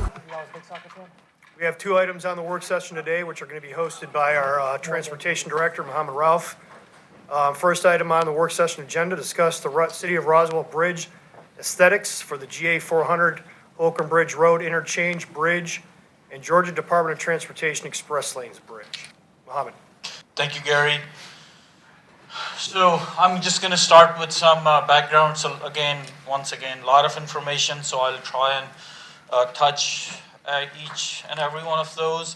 So the Big Creek Parkway realignment, you approved that recently, and I guess the intent was to save some T-Splosh money and partner with GDOT to get the Holcomb Bridge interchange rebuilt. So you also approved the MOU with GDOT for that interchange rebuild and their express lane project. And a quick summary of that MOU was, so Roswell was going to put in $15 million of the T-Splosh money towards the interchange rebuild. GDOT's share was going to be $23 million, and then there's another $21 million from federal grants to accommodate the future BRT. And then after the partnership agreement, we had $2 million left for the bridge aesthetics for the Holcomb Bridge interchange and express lane bridge. So any aesthetics we want visible from 400 or from on the street, like Holcomb Bridge and the express lane cross street, we have a total of $2 million for both bridges. And the timeline for the payment to GDOT for the $15 million for the interchange, that was going to be 6 installments over the next 6 years. But then for this $2 million for the bridge aesthetics, per the MOU, we got to pay that upfront in 2021. But if you decide to do more than $2 million, we can always request GDOT, for this bridge aesthetic payment to be in installments as well, because we still have that IGA with GDOT that we'll be working on in the next about 6 months. So I just wanted to clarify that. So another clarification, so the Big Creek Parkway Bridge already has an estimated $2.5 million in the project for the aesthetics of just that bridge. So 2.5 for the Big Creek Parkway already there in the project, and we have $2 million for the other 2 bridges. So when we were having those conversations, the work sessions and the other meetings for the partnership with GDOT, what we heard from you was we wanted to spend more on the operational improvements versus the aesthetics. So that's why the number $2 million is kind of low, but that was a priority at the time. And you all also wanted to give all 3 bridges kind of a consistent and unique Roswell look. And today is like we kind of want to work towards what that Roswell look is for the bridges. This was also discussed at the July committee. We showed you a bunch of pictures from some other bridges in the area, and we had that conversation. We also had a stakeholder charrette a couple weeks ago, and I'm going to talk the outcome of that charrette and who were the attendees of that a little bit later. But we did have that charrette a couple weeks ago. And so the task on hand overall for us in the next couple of months is, so we need to give the bridge aesthetics details to GDOT by the end of the year. That's coming out of the MOU as we agreed to that. So the opportunity to get your approval on what we want for bridge aesthetics would be the December 9th council meeting. So that's where you'll have to make the decision on what do we need to tell GDOT for them to accommodate in their construction to enable whatever bridge aesthetics we want in the future. So what we need today in the work session is your guidance on the preferences and priorities, and not specific details, but kind of your guidance on preferences and priorities as it relates to the bridge aesthetics. So we also have, I want to clarify this, so there are certain things that could be done later.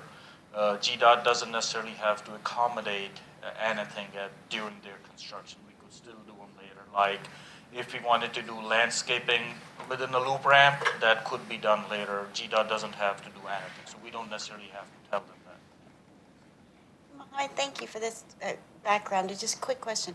Who is responsible for the actual design and implementation of what aesthetics So we are funding? GDOT is gonna design it, GDOT is gonna get that constructed as part of the project, but the city's gonna pay for the aesthetics piece.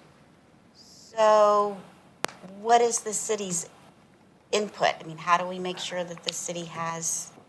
Oh, so that's we coming out input of into the, yeah, so that is in the MOU, that the city is gonna tell GDOT what kind of aesthetics we want. And GDOT has already said that, okay, whatever you want, we'll do, as long as they approve it, it meets their standards and all, but then the city has to pay. So are we giving them specific designs, or are we just giving them We're just guidance? telling them what we want, what type of fence we want, what kind of texture we want, what kind of floor lining we want on the bridge structures. So that's what we tell them. And if they agree with that, our suggestion meets their standards, they're gonna get that in their design and their construction for us. But then there is always could be certain things that could be done later.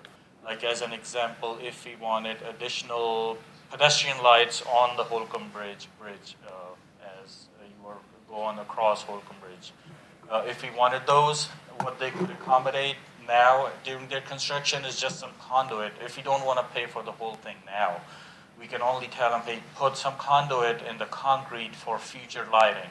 And then in 2 years and 20 years, city could go back and pay the money and install the lights. So there's certain things we have to kind of decide in the next couple of months and tell GDOT, and they're gonna make sure that that gets in the design. And if we pay for it, they're gonna construct it. If not, it would be enabled for the city to add on in the future. I may be getting ahead of myself a little bit, so I'll hear the rest of this, but Okay. I do have some more questions on Okay. how the process works.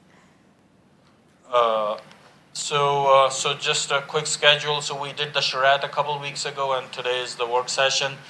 And so middle of next week to the middle of the following week, we're gonna reach out to the public with an online visual preference survey. We have learned that for something like this, where it's really just preference one way or the other, we're gonna show them some pictures, ask them some questions online. So we're gonna do this versus physical public meetings. So this will definitely reach out to more people, and we'll hear from a lot more people than we normally do at a physical public meeting. And then we'll bring it to the November committee on November 20th. And then, like I said, December 9th would be the city council meeting, where you'll have to make the decision on what to tell GDOT by the end of the year. Sorry, quick question. For the November 6th, are you going to be showing different options in terms of the aesthetics? So this is going to be, yeah, so this is going to be an online visual preference survey that's going to be open for a week from November 6th to the November 13th. And based on your preferences and priorities that you're going to guide us today, we're going to create that survey online, and that's where the public is going to be able to tell what their priorities and their preferences are. Pictures, Yes, pictures and questions, that's what they're going to see online. picture, questions, and cost for every pic, because, everything. Cost, Estimated cost, because, they might choose the most beautiful, but if it's $50 million, then, yeah, so, and you are going to see that a little bit later, that we're talking about a lot of options. So we don't necessarily have costs for everything. This is where your input today is going to be very helpful. And so that's what we're looking for. Yeah, I think it's a difficult thing to do, to show options without relative costs. So right? Even if you don't have cost, right? Even if you can't say this one's 3 million and this one's 3.5 million, if you could say this one is 1x and this one's double the price. Yeah. Right. I mean, you got to give some framework, to the public to understand what they're looking at. Yeah, so after today, at the end, you know how they make a joke at the beginning of the presentations that there's a test in the end? Well, today it's not a joke, there's a test for you guys in the end. Right. It's not a test, it's just 2 forms that we're going to request you to fill in. just so we understand better. So after we get the input on that and there is kind of consensus on that, we'll definitely be able to add costs to that, like low, medium, high, or something like that. So we'll be able to do that. I think it's important in the charrette, I learned that we would be responsible for ongoing maintenance too. So when you look at it, a lot of people say, oh, it's going to cost this. But then when that builds up over year after year after year and during the time, that's important because if we put a ton of flowers there that we're going to have to take care of, and there's a lot of cost to it. So I think that's important as well. That's a very good point. So, so today we're going to review a toolbox of options with you. It's a lot of options. So we want to obtain your guidance on your preferences and priorities. And then, in the future, so we need to be talking about some specific improvements that meets, our standards, GDOT standards and their approval, and establish the budget. If you want to go over the 2 million number, then, we need to find the budget for that. And like Councilmember Judy said, we definitely want to keep all the future maintenance costs in mind because that's like lifelong. So, just quickly to the right of the screen is the Big Creek Parkway, and north is to the right. That's Big Creek Parkway. We already have aesthetics funding, so we're not talking about that. We're talking about the two circles here. So one is the Holcomb Bridge, and the other one is the Express Lanes Bridge. This is a close-up of the Express Lane Bridge and the future interchange, the DDI, the Diverging Diamond interchange. So this is another close-up for that. So if you want to keep like these areas in mind, you can picture a whole bunch of landscaping in these areas. This is just one of the things we're going to talk later. So like areas like this where public art could be done, landscaping could be done. There's a lot of options there. So Rob, you want to play it's only 55 seconds of the GDOT video that we want to play. I just want to point a couple of things for you. Oh, thank you, Rob. It's ready to go. So you're coming into Roswell from Sandy Springs, going into Roswell. Just play. So this is the ramps to the Express Lane Bridge. And if you want to stop here, so just imagine these are the ramps that are going up to the bridge. So if you can visualize how the sides of these ramps are going to look, it's going to be like a triangular, huge concrete wall, basically. That's what you're going to see on this side of this ramp and this side of this ramp. So those are the concrete areas where something could be done, some texture, some whatever we want to do. There is options we're going to talk, but I just wanted to see that there's going to be some walls there. So, so this is the Express Lane Bridge, and if you want to pause here, then imagine coming south on 400. What you would see of the Express Lane Bridge is the bridge and then a huge wall in the middle. So like there's this median here. So on this side, all you will see going southbound is this wide, tall wall. So there could be some opportunities to do something to that wall. Otherwise, the way GDOT is going to build, it's just going to look like plain concrete. That's how they do it. Yep. And then this is now coming to the Holcomb Bridge interchange. This is the old concept they were talking about with two loops, and now they have still not decided, but now they're talking about a DDI, not this. But I just wanted to still show it. And again, these are the areas in the loop ramps where landscaping and other things could be done. So I just wanted to show that. So I think we're good with the video then.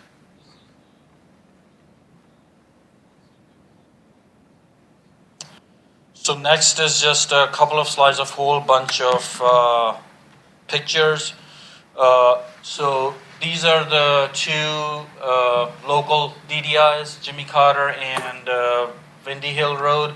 So these are the ones that were existing bridges were retrofitted. So they are like pretty tight. But what we are talking about in Roswell would be something like this, because remember, in the future, there's going to be a BRT station underneath that GDOT is going to accommodate as part of the construction.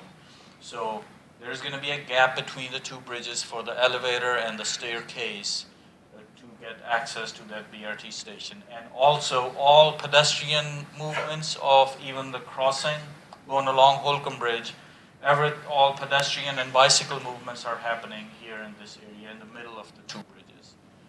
There's not going to be opportunity on the sides. It's all going to be in the center. So pedestrians who are accessing the BRT and the ones that are going across 400 on Holcomb Bridge, along Holcomb Bridge, everybody is going to be here in the middle, in addition to the access to the BRT station. So the pedestrians are separated from the traffic? Oh, yeah, there's going to be like walls here to separate the pedestrians, and again, that's another opportunity for beautification of those walls and stuff. Otherwise, like I said, it's all going to look plain concrete.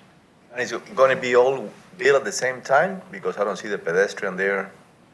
No, so this is just a picture from Calgary. But then we have pedestrian Yes. at the same time of the... Yes. When they construct, there is going to be opportunity, of course, for pedestrians and bicycles to go across, and some accommodation for a future elevator shaft and the escalators for the BRT station down there.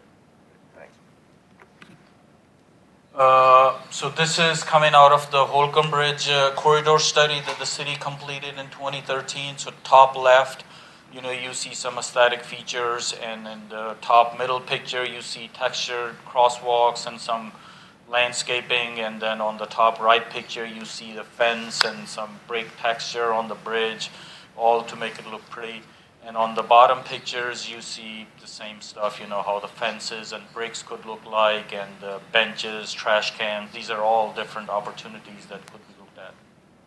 So I appreciate you explaining the pedestrian aspects of the Holcomb Bridge side, because really pedestrian safety and the experience that residents crossing the bridge have, whether in an automobile or as a pedestrian, is important to me. That being said, the bridge south of Holcomb Bridge Road, knowing that there will not be separate pedestrian walkways or anything like that, I very much want to pay attention to what the safety will be like for pedestrians or bicycles or anything like that crossing that south bridge. It was always my understanding it South was Bridge has like that. pedestrian. And that's just what I want to make sure to see, and I just want to make sure I understand that. Yeah, no, I know the plan it is, it does, I just want to understand what that's like. Yes, so yeah, that express lane bridge has sidewalks. It has the sidewalks, and does it have, because on the overview picture, I know we had discussed what was important for safety as well as aesthetics and other aspects, was the Big Creek Parkway is going to have a median. What about the south bridge? So again, if GDOT is building it, they're just gonna build the bare minimum that they need, all gonna look like concrete. But if the city wants anything more, we can ask for more, and the city's gonna have to pay. So Okay, there could so that'll be some a part of this discussion. Okay, thank you. So here's some more local pictures, some retaining wall examples. So this top left, it's just like a cost-effective way for the walls, big walls, to look different than just concrete. So here's an opportunity. And the top right is a fancy Encore Parkway Bridge, with all that look on the rock-faced look and the fencing and the lighting and all that. So it's pretty fancy, very expensive. Sorry. These two bottom bridges, this is just lights. So if you're, imagine driving on 400, the bridges, the express lane bridge and the Holcomb Bridge interchange bridge, they could have some kind of lighting just to give it fence, lighting, whatever we want, it could have. And then again, some metro area retaining wall examples. So these walls are not the plain concrete. They are kind of an upgrade, of course, that costs money. So there's just different ways to do that, like some form lining and stuff. They could accommodate that if that's what we want. Again, there's some other opportunities. We can always color the concrete. That's not too expensive. Opportunity to make a brick face look, and then put a city logo there. Put the road names in a fancy font or stuff like that. There's all these options. And so these are all the ones where we kind of have to tell GDOT by the end of the year that, hey, we want this, so they could accommodate this in their design and the construction. So these are the things that we got to kind of tell them now. So again, The one on the bottom left here, Triangle Expressway, that's not actually brick, that's pressed concrete painted, isn't it? yeah, I guess as it looks like. Sure. You're correct. We will not be able to use true brick material on any of these structures. If we want the brick look, it will be form liner with pressed concrete that are painted to look like brick. Does that involve maintenance? Does the painting last forever? The painting does not last forever. Yes, there would be maintenance. I would say that it is not as often as, say, maintenance on landscaping or maintenance on lighting. But yes, painting concrete, any bridge that you see similar to Encore that used painting of the concrete, yes, there will be some maintenance at some point. And again, so all those retaining walls, all those structures, they could have a different aesthetically pleasing look. And these are just some of the options. And again, if the city wants them, we gotta tell GDOT and then eventually pay for them. So these are some of the things that could be done. Some of this could be accommodated in the initial design and construction and installed later. And some of the things they'll have to be done as they're doing the design and construction. This is actually all Roswell pictures other than the top right, which is Encore. So some aesthetically pleasing sidewalks and then the crosswalks on the street. And these are some of the things that actually could be done in future. We don't have to accommodate them now. So like landscaping in the areas between the ramps and the mainline traffic, some monuments if you want to install, some public art. There's all different kinds of options there. So just to give you some very rough ideas on the cost. So the actual cost from the Holcomb Bridge interchange. So we recently completed that bridge fence upgrade a couple years ago. It's pretty simple, but it makes it look better. So that cost us $450,000. And we actually went ahead and painted the beams of the bridge. That makes it look like not concrete, looks better. So that was $40,000. So not crazy expensive, but just to kind of give you the idea that when we're talking about $2 million for two bridges to enhance experience on the streets, and from 400, the $2 million is really not going to do much. So the bottom bullet, you saw that at the committee. So the question was asked, so we have some aesthetics plan for Big Creek Parkway, and we have $2.5 million for that. So if we applied that kind of aesthetic detail to the Welcome Bridge interchange and the Express Lane Bridge, that's an additional $5 million and $3 million. So just to kind of give you an idea. So these are some of the type of improvements, that must be incorporated with GDOT's initial design. So we got to tell GDOT if we want any of these. And the top one is the Express Lane Bridge. So we're talking about some structural upgrades, anything we want for that, it needs to be accommodated now. If we want a decorative bridge, if we want lighting infrastructure in place, actual lighting could be done later, but the base infrastructure needs to be put in now. And same for the on-street experience enhancements. If we want raised planters on the Holcomb Bridge Bridge, we got to tell them now they need to accommodate. And any specialty paving and specialty sidewalk, that kind of we need to convey that now.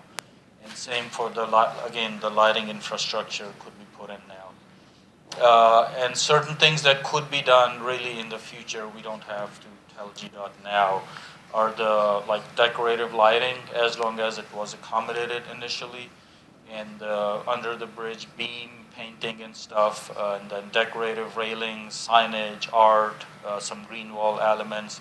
And then for the on-street experience, again, decorative lighting, benches, street lighting, enhanced crosswalks, some of those things could be done later. And for the interchange landscaping, again, the areas between the ramps, we could do landscaping, we could do art, signs, monuments later. So from the charrette, these are the two forms that we sent out to that we discussed here at the charrette a couple of weeks ago. here is a list of invitees to the charrette. So we had invited the Mayor and Council, the HPC, DRB, Planning Commission, East Roswell Action Committee, Roswell Inc., DDA, Roswell Arts Department heads, and we had pretty good attendance on that from all the groups that I mentioned there. So it was a 3-hour session with those groups, and then an hour after that with the Mayor and Council. So very briefly, this is what we heard. So they all agreed that we need more money than 2 million. 2 million is just not going to do pretty much anything.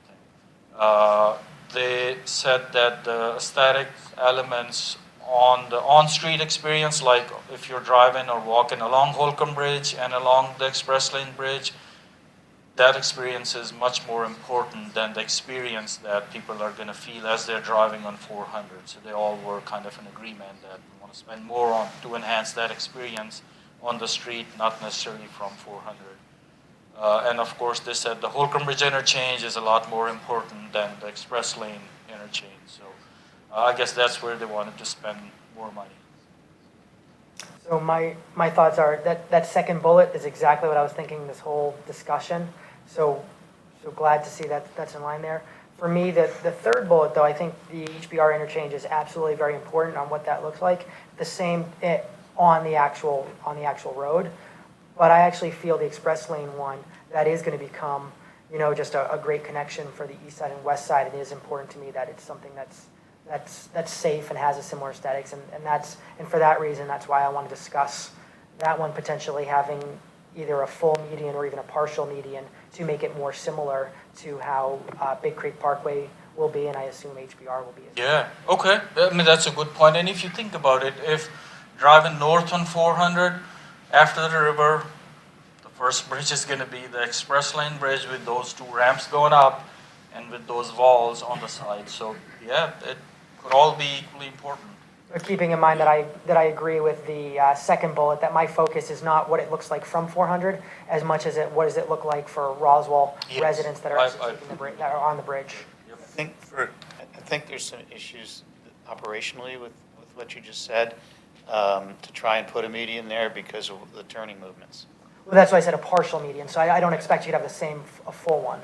Yeah, I mean, it's going to be pretty restricted. Yeah, If you just look at the picture. Yeah, the Big Creek, you can't have one like the Big Creek Parkway, which is full. I was thinking more of just, are there certain parts that I'd like to just understand?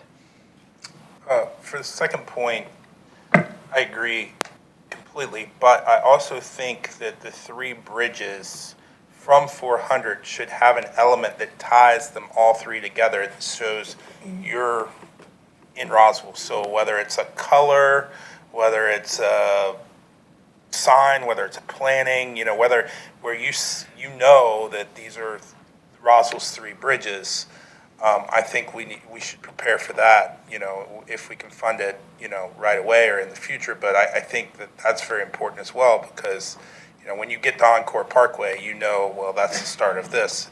From 400, you want it to be inviting, hey, come to Roswell. So I agree with the second point, but also I don't know how, maybe there's some really less expensive ways that look really good that show, hey, this is Roswell from 400. I take it one step further because the southbound bridge is massive.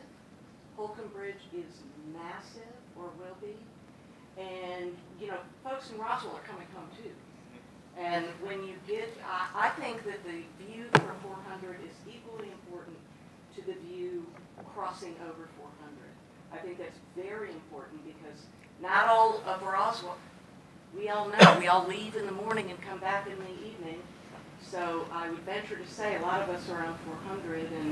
And to your point, Councilmember Judy, is we want it, we're going to pass, if you're going up 400, we're going to pass 3 bridges and then get to the $17 million bridge. And then you're going to go, whoa, what happened to these last 3? So I think that we need to look at equally the view from 400 and the view if you're crossing over 400. Thank you, Mayor. I agree with that both experiences are very important, and I think that's something we need to think about specifically as we move forward into the budget discussions. Yes. So remember the test? Here's the time. So it's two forms. First one is kind of simple. So this is, Rob is going to hand you a copy. And if you could just mark for this one, so 1 being your highest priority and 6 being the lowest priority. So we can actually do this together if you like. So the first box is, so the GDOT Express Lane Bridge aesthetics as you see it from 400. That's the first box. So imagine driving on 400 into Roswell and coming up to the Express Lane Bridge. So how important is that from 1 to 6? And then similar, it's going to talk about the experience on the Express Lane Bridge as you are just crossing 400. Just to be clear. Yeah, so are we putting 1 through 6 in each box, or are we making this 1 through 6? Oh, like, 1 through or 6. So you're Overall, yes. We can only use one once. Yes, Yeah. 1 ones and 1 2. and are y'all grading this right now? If, remember the test I told you already. I mean, if you want maybe some more time, we could, but please remember, this is going to feed into the online survey. I really don't see how they can be separated like that. I mean, you're totally, Oh, I So- would put a 1 next to all of them. I would too. Okay. You can't separate. well, so them like as that. long, I actually disagree, and the reason being, if we had unlimited money, then I would completely agree with that. But ultimately, we're gonna have to make a sacrifice, and the question is, if we have to make a sacrifice, which we will, then do we sacrifice the experience that people on the bridges that are crossing between Roswell encounter, or do we make a sacrifice for cars on 400 and what they see? Because I think at the end of the day, we're not gonna be able to afford Yeah. it So- all. yeah, I agree. And the thing is, if you think everything is important, you can just put a 1 against everything. But the point is, we are really not going to be able to come to a meaningful conclusion. And if you think everything is important, just leave your checkbook here and. Yeah. Yeah, and Mohammed, for me, there's no context. I mean, I have no idea if I put a 1 in a particular place, have I spent $50 million or $500,000? So- I mean, I need some kind of context to know, what I'm doing here. So what we are doing here is, you can put whatever number. You can put 50 million on top, 100 million on top, or 2 million. 2 million is what we have. But prioritize where you want to spend that 100 million or 2 million. That was the intent here. I don't think I can. And can you delineate which ones can go into the future, so we don't have to have the funding for it right now? So could you put a star by each one of those? Okay.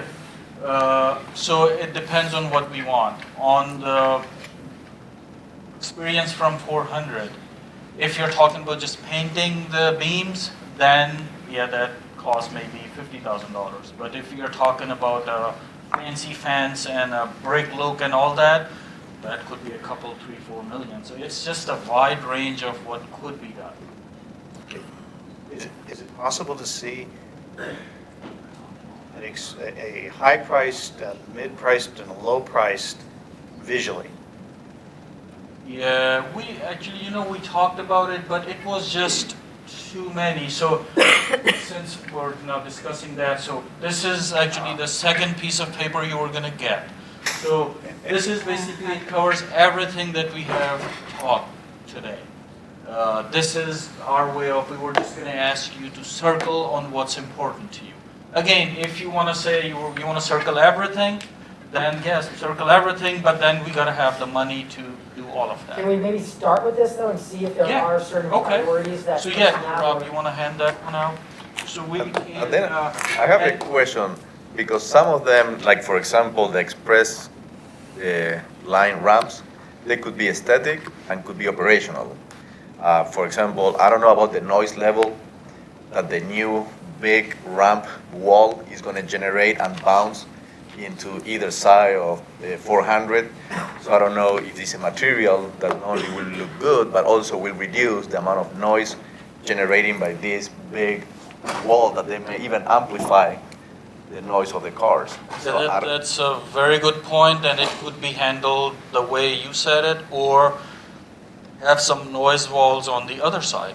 where the noise is actually going to. We're not responsible for noise walls. We're We're just not. responsible for aesthetics. We're not, but then What about the again, aesthetic, I mean, I'll make sure that there will be some kind of, if this is gonna be amplified by these massive ramps going into and out of the express lane bridge. yeah, so that's the point, right? GDOT, if needed, GDOT would put the noise walls, but they could look a lot prettier if we pay into that. So any upgrades, any aesthetic elements is kind of on us. So, like if we just, so we have the boxes numbered, and I'm sorry, you know, this may be too much, but we kind of have to get the input from you guys. This is, again, as I said at the beginning, this is just, you know, your priorities and what's important to you. That's all we want to hear. So to the mayor's comment, which ones of these 24 options have to be decided December 9th, and which ones of these can be done or decided at a later date? We can talk about them one by one, Rob. So my answer to that would be, Councilmember Tizer, if staff is able to understand from the six of you what your priorities are, we will take that and give you a recommendation on how to fit within your $2 million budget and still meet GDOT's deadline. There are multiple boxes. I'm looking at obviously number 7 and number 8 at the top right. We do not need to design interchange landscaping plans in the next 2 months. For boxes 1 and 2, decorative bridge components and form liners, if we want either of these bridges to look like, we need to decide that now, and we need to tell GDOT in the next 2 months. So this might help the conversation what he's talking about. So when I came to the shred, my takeaway was this: what can we do to these bridges that sets us up, all 3 of them, that looks good at the start, but sets us up for future ability to do something. So how much does the conduit cost to run that so we can make sure we have lights at some point? How much does the brick cost that ties in all 3 bridges if we put brick underneath all 3 bridges? How much? So the infrastructure that we have to let GDOT know about, whether it's planners, whether it's conduit, whether it's brick look, what is the strict, the decorative stuff we can do later, but what is the cost and what is the look that we want that has to be built in the infrastructure, and we can do the pretty stuff later? That's kind of where I am, is how do we get to that? Yeah, so I guess the point by this exercise was, if you tell us what is important, rather than us figuring out the cost of these 24 elements, if you tell us what's important, we can have this cost discussion at the committee in November. That was kind of the goal. So rather than trying to make the decision today, this was kind of already too much. So if you just tell us your priorities and your preferences, we could come to the committee with costs and then to the council with the... I think it's just really important to have that infrastructure design as a priority, and then you can add some of the decorative elements later. It's just like if you have the money. I mean, it's just like remodeling or renovating a home. I mean, if you want to do your kitchen, you want to make sure you get the tile and appliances right, and then you add the art later when you can. But I think you start with an overall vision and view of what you want it to look like and where you want it to go, not piecemealing things like this. That's my concern. Okay. I mean, in an ideal world, if we had a lot of money and a lot of time, we could work on a master plan effort for the area. We could do that, but we don't have time. The other issue with this is we're looking at 2 bridges and not 3 on this.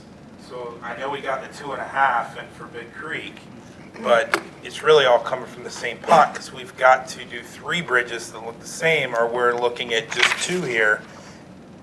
So Big Creek is on us. We can always match that with these 2. We If don't we want make to a do decision, the other 2 and not have it look the same, is what I'm if we saying. can make a decision by the end of the year on these 2, we can always match Big Creek Parkway to these 2. And I already gave you the numbers. If you want to match these two to the Big Creek Parkway Bridge, we already have those numbers. Just quick, is that 2012 plan a good place to start? I mean, 2012 Didn't we plan do- is yes. another good point to start. Like the Big Creek aesthetics, that's a good point to start. We saw the cost of that. We can always start with the 2012 plan, right. but that also looks pretty fancy, so it's gonna have its own cost. So we could bring you those costs as well at the committee. Mohammed, so Councilmember Wilsey makes a good point, and the mayor has made this point in the past. That 2012 design that the city and citizens have seen, if we said to you, tell us what we need to fund today, okay, for us to create that design as the end product, okay? So is that $2 million of form liners, right, in order to get to that point in the future, right? And then what you're essentially then going to tell us is, okay, now to get to this end state, it's $8 million. Now we know how much we need to spend now, and then we also need to know now how much we need to fund if we want to go to that design in the future. Okay, whether that's by some sort of local funding or some kind of federal funding or however we might get there. But I think you have what the public has seen and what the kind of design we'd like to have. It already integrates into the Big Creek Bridge. That work's already been done. So I think all you need to do is tell us what spending, what design money do we have to put together right now in order to give GDOT what they need to get to that end state that we've already talked about. And then the second piece would be, now tell us how much more do we need to come up with over the next, whatever, 5, 6, 7, 3, however many years, right? And then we can go to work to figure out how to do that for you. So I guess the idea was, if you tell us what you want, then we could do all of that. But without knowing, these are 24 elements here we're talking about. I understand that. We're telling you what we want. We want what we've already told the public in the end. Well, let me just say this. I think we're speaking two different languages because we've got the left brain fighting the right brain here. So what my point would be, and I think it's the point that other folks are making here, is we want it all. And I walked away from the charrette thinking $2 million isn't going to get us squat. So immediately I'm thinking, how do we find the money to do what we want to do? So I think what everybody's saying is, we don't want to box ourselves out of an opportunity.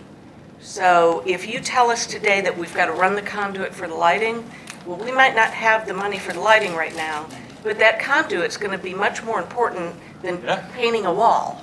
We can paint a wall at any point. We can plant landscaping at any point. But if we want to do bridge enhancements that have to be built into the design, I think that that's what we're saying. We need that right now so that we've got the opportunity to do it all in the future.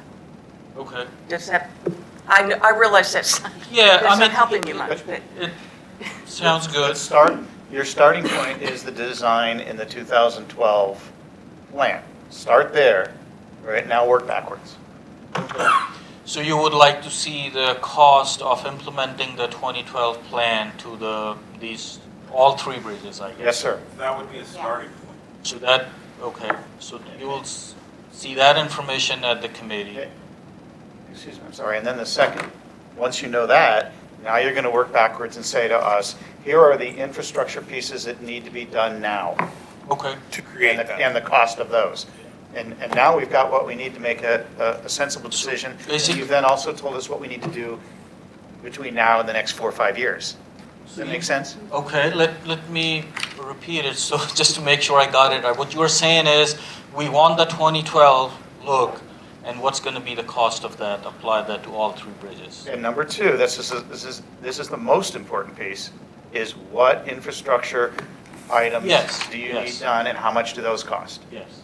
Okay. Okay. And I think that helps a whole lot because now when you go to the public with it, the public has already said what they want, right? They've already designed it in 2012, now you're just confirming that design. Okay. I think whether we end up with exactly what the 2012 looks like or not, because that was in 2012 and we're in 2019, the starting point of the 2012 will give us the options infrastructurally of what we need to do, because, you know, that's a whole different bag of stuff you're opening up if you say, well, 2012, 2019. I think the infrastructure is what's important to make something look like that, and then we can do the elements on top of that. Okay, Not so necessarily that much is easy. We can do that. So I definitely am curious of looking and comparing with the 2012, but my focus can be purely on the bridge for people on it crossing over, and I absolutely have concern with investing in what it looks like underneath the bridge for cars on 400, because although it's nice to know what that amount of money would cost, at the same time, if we choose to spend that, that's money that we can't be spending on something for within Roswell, whether that's sidewalks, creating a safer location, things like that. So that's where my focus is. Right. Okay. None of those decisions have to be made by December 9th. Correct. Right? And so I'm not in a position where I even want to really make those decisions. I just want to use that. He has to have a starting point somewhere. That makes sense. Right? And then work backwards. And so if he gives us one element that says, it's $2 million if you want to put form liners in for brick, right? Or it's $20 million for that. We know we can quickly, fix that decision, but I don't suspect that's what's going to happen. So the other point is, there should be certain balance between what you see from 400 and what you see driving by the bridge. Certain balance, you cannot have totally different look and feel, and also it would be important because nobody's an expert of bridge aesthetics, so it will help a lot to see different options. When you did once, you show us 2 or 3 options and cost per option. So, we can have a understanding of different look and feels and different costs for that. That will help a lot because I think, and one of them should be the starting point that they've been mentioning here, the 2012, but also other options, in Georgia, in the region, in the country, try to get in perspective because we don't know how different looks, how much cost different looks. So there might be a balance between how much it costs and the look we get. It's a trade-off. So I think that giving us some examples will help us to determine that, this is the look and feel and this is the money that we would like to invest. So we have the options, but not the cost. So you needed to see the cost. Okay, we can bring that to the committee. Approximately. Sure, rough estimates. Let me reiterate something because I see Rob and Muhammad's heads like exploding right now. We've got a deadline. And as long as we're talking about design and art, I can guarantee you all of us are going to have a different take on that. We're going to have a different opinion. We're going to want to see different things. So I think that we kind of have to simplify this for the deadline. I mean, the artistic discussions can carry on for 10 years on which elements we want to implement. We have no idea. There might be a benefactor that somebody that's got a truckload of money in Roswell and they want to pump it into these bridges. We don't know what's going to happen in the future. So I think that we can, and we could have a future peace loss. There isn't one on the horizon right now, but there could be. So, and what of those elements can be done at a future date? But like I said before, to me, the most important thing right now is the infrastructure because we don't want to limit ourselves in the event that we have unlimited funding in the future. But they've got a deadline, and we have to meet that deadline. So the best way, I think, to get to it is what do we need right now? And I would venture to guess that $2 million isn't going to cut it. So, and then we're going to have to deal with that as well. But this is going to be a fluid document going forward. But we do have a deadline of December. Yeah. So what we have is 2 million, and we could have more later. So for the 2 million, I guess we also want to understand the most we could enable now as part of the design, right? So rather than spending money on the actual aesthetics, if we could make more enable for future now. That's right, and if there is, and as you're putting that estimate for the second thing that I spoke of, as you're putting that estimate together of what you need now, you're gonna have maybe an outlier item that's, that's driving the amount over 2 million, and then we'll have to make a decision, is that something that we wanna leave in the flexibility chain? Okay, well, we don't even know what those are, so it's hard to say. You may come back and say, we can create all this infrastructure and we're perfectly fine in the 2 million, or we need another 3 million, but 2 million of that extra 3 is caused by this one item, right? We don't have, that's the context that would be incredibly helpful for us, and I think we can make those kinds of calls a lot easier and get you what you need for the end of the year. Okay. And I think another way to think of it is just the aesthetic elements of the bones of the design. That's what we need to focus on right now. Okay. Okay. Sure. So what I've heard, believe it or not, Mayor, this is actually good feedback to what we've heard. We kind of assumed that we were going to have to start kind of designing this from scratch and piecemeal based on that matrix. But what we're hearing is you really like, especially that top right picture. I mean, that's the look that was in the 2012 study that we are going to be enabling and give you a staff recommendation on how much that will cost in the end, and then a staff recommendation on how much that will cost to enable as part of GDOT's project. What I do want to say, if at the very least, and I hear you want the 2012 study and you want everything. If there's anything that we've shown you, either on that list or in a slide, that you absolutely do not want and do not want to spend any more time, any more enabling construction money to do that. For example, those large decorative lighting features, those are expensive. If there's anything we've shown you that you do not want at this point, let us know. That's equally valuable for us, knowing what you want or knowing what you don't want. And so, just so we're, so I will, can we go back to that other picture, which showed the top right corner? So I will be opposing the investments on those decorative aspects below the bridge. I think I'll be in the minority, but again, by us spending money on that, I believe it's taking away from other things that benefit residents. And then as for the lighting, with you letting us know that it's expensive, it's something where I think it's interesting, and at least I think I'm open to the discussion, because I do like the idea of it being something that Roswell residents are proud of. But again, my focus is going to be making it very just beneficial for people that are on the bridge, whether they're on a bicycle, walking, or driving. So crossing 400 experience is more important. Okay. Anything else?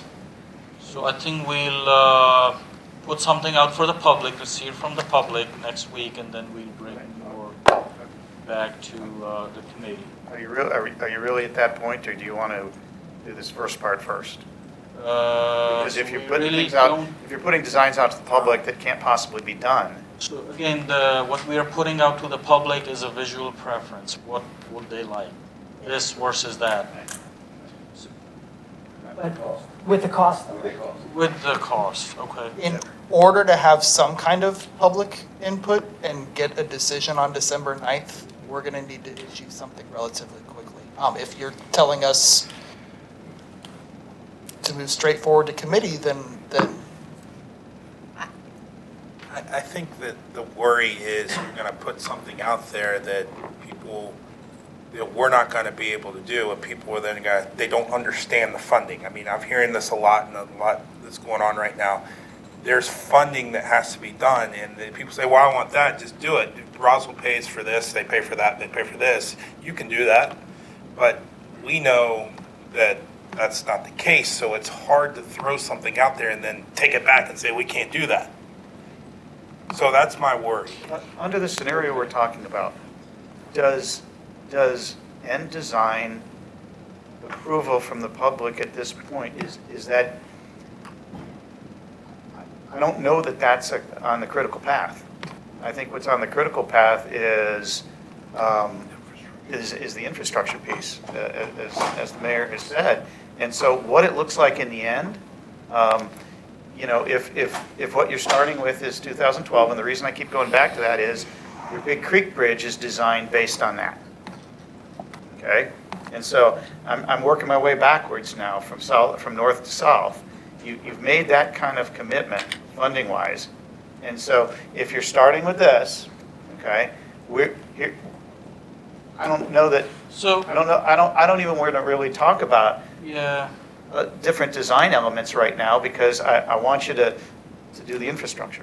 That's all there is anyway. So if somebody can tell you anything, all we can do is the infrastructure. At the committee a few months ago, the discussion was applying Big Creek Parkway to the other bridge. That's a 10 million price tag, which we don't have. So let's look for other options.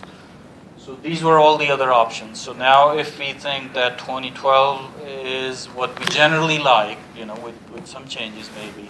So yeah, we could put that out with costs to the public, but these are going to be really rough costs. Yeah, I mean, I guess I would be careful, just from what you were talking about, I don't know if you were thinking about introducing new design elements for the public to weigh in on. I mean, I think if this is the guidance that the public gave us in 2013, that this is what we should focus on. So if you want to get some public input, maybe it's going back to your point on where do we focus, just showing different elements of this and finding out where the preference is. So that goes back to a comment made way earlier, I think Councilmember Judy said it, is what you're essentially doing with the public is confirming 2013. I've said Right. 2012, I mean 2013 in all those cases. You're confirming 2012. Is this still what we all like? Right.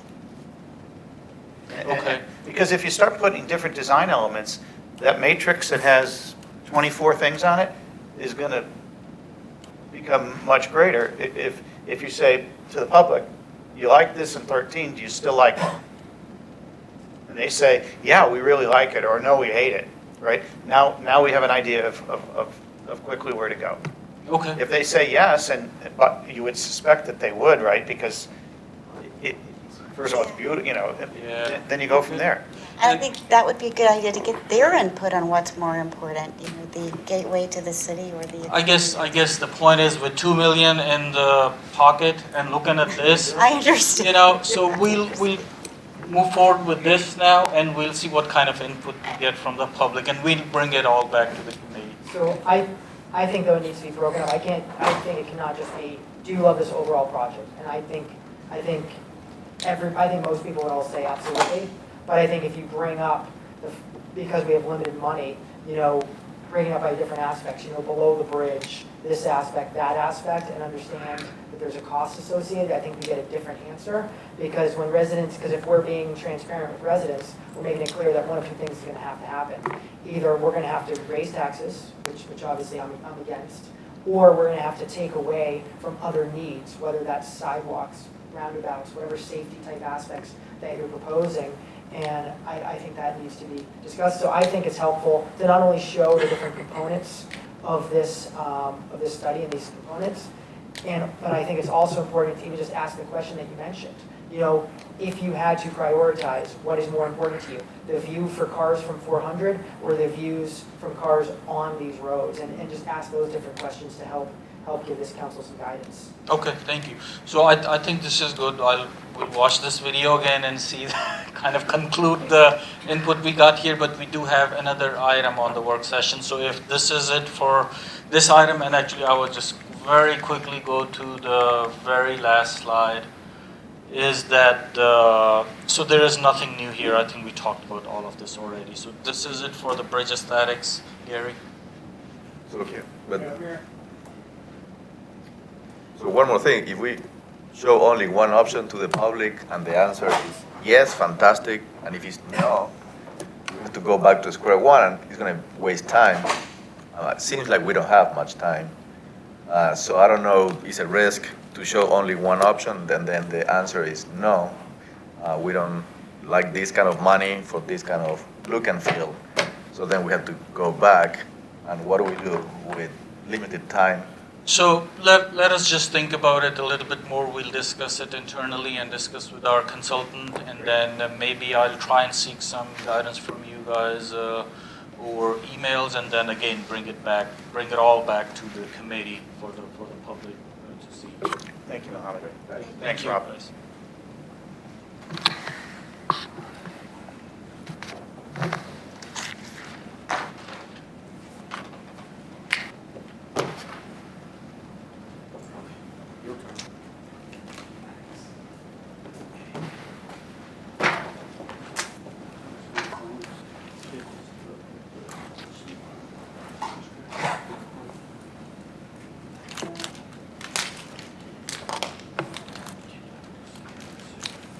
Well, good morning, everyone. We are here to talk about the bicycle and pedestrian master plan. I have some good news. There will not be a quiz at the end of this, so you guys can breathe a little easier. So just to recap, we started the study earlier this spring. It's been about 7 months, and we're really proud of the progress we've made. We had a very robust public involvement campaign, which our consultant will tell you about in our presentation.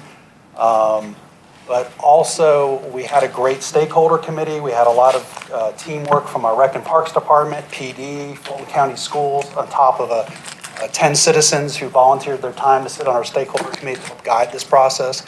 So we're going to talk about that. And if you recall, we came to you guys right before Labor Day at the August committee meeting to kind of update you on the path we've been on. And if I recall, it was very well received then. So we're going to recap that briefly and then spend the bulk of the time talking about the recommendations and some of the policies we're going to be recommending as part of the study. One thing I did want to get your input on at the end, and I'll ask this again when we conclude, are you guys comfortable enough with the study to bring it to the December council meeting straight away? Or if there's extra feedback or things we need to take a deeper dive on over the next couple weeks, we can bring it back to November committee. So we can talk about that later, but we want to see what your feedback is before we kind of make that decision. So with that, I'll turn it over to Eric Lusher with Pond, and he's been leading the effort for the Bike and Ped Master Plan. Great. Thank you, Dave. So I'm going to try to go brief, and I'm also going to just set a timer for myself so I can make sure I'm not going too long, because there's a lot I could talk about. I could probably spend a better portion of the day talking about all the work we've done, but I don't think you'd appreciate that. So I'll try to be as succinct and brief as possible. So again, as Dave mentioned, we're about 6-7 months into this process. A lot of work that we're very proud of over that period of time. We were with the committee about 2 months ago, and I think that was a fairly successful briefing. But there's a lot of work that we've done since then. So as Dave mentioned, I'm going to quickly kind of recap the process, especially some of the things you've already saw back in August, but then try to talk a lot about the recommendations that we've really worked a lot on in the past couple of months. So our agenda, I'll go over our community input process a little bit, some of our technical analysis, how both of those really inform the overall vision for the future of bicycle and pedestrian travel in the city of Roswell. Some of our prioritization, because we have a lot of wants and needs. We have to think about what we think are the most important and how that relates into the implementation considerations. Just to remind everyone, there are a variety of goals and anticipated outcomes as part of this process that were set forth early on. Amongst the goals are evaluating the city's policies and practices, thinking about the city sidewalk matrix, which we use to prioritize sidewalk gaps in the city, identifying the overall investments that we think are important, and then perhaps the most important thing, and something that is actually a little bit unique to most bicycle pedestrian plans that I've worked on and seen, is trying to create some type of fiscal reality with our recommendations. So a lot of bicycle and pedestrian plans are just a long wish list of things that we would like to do. We've tried to take that wish list and tether it to a reality of what could be implemented in the next 30 years. Our process was more nuanced than what I'm about to show you, but to try to break it down and keep it simple, there were 3 overall phases.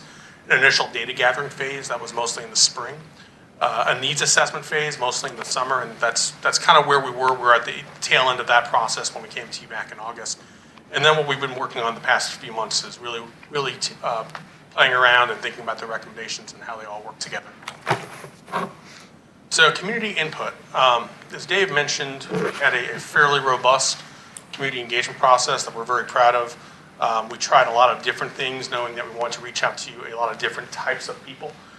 So we had our stakeholder advisory committee, we had traditional community meetings, we had an online survey and interactive map that was very successful. And then what we call our tactical engagement, where instead of people coming to us, they traditionally would in meetings, we went out to them and we were in the places that people already were to try to talk to them, and we're very proud of that specifically. So our stakeholder advisory committee, Dave mentioned this a couple of moments ago, but we did have a very, very robust committee. I think we had mostly full attendance at the 3 meetings that we had. 10 residents that were selected through a sort of a criteria process by Roswell, Fulton County Schools, Roswell PD, Rec and Park. So a lot of different input and perspectives is really what we were trying to get out of the stakeholder committee, and I think we got that.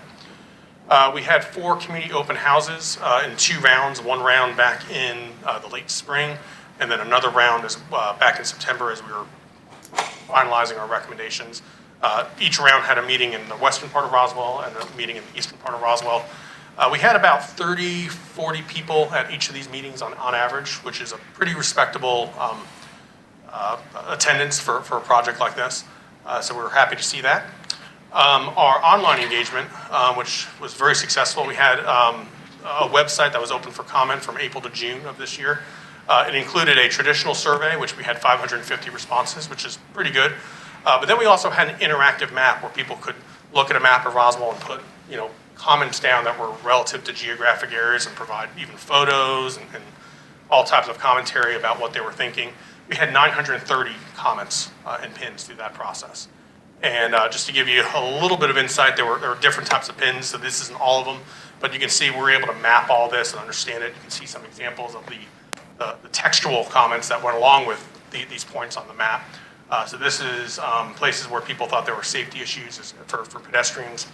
We also did one for bikes. We had this combined map of places that people want to walk to and bike to.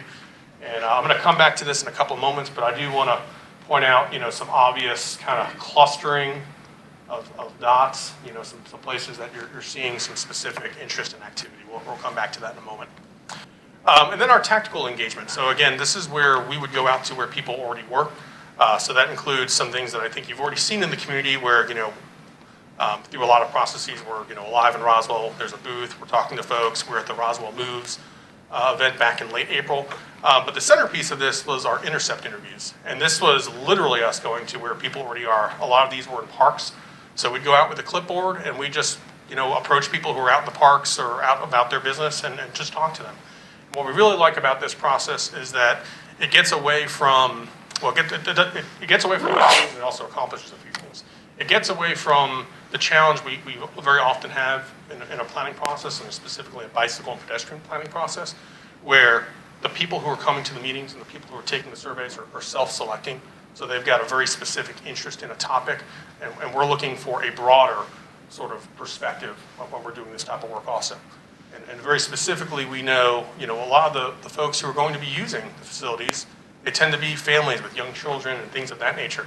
Those are traditionally not the types of people who are able to make public meetings. So we wanted to make sure that we were at playgrounds, we were at, at the parks, we were all at various MARTA bus stops and walking along Holcomb Bridge Road and also 9, talking to members of the Hispanic community.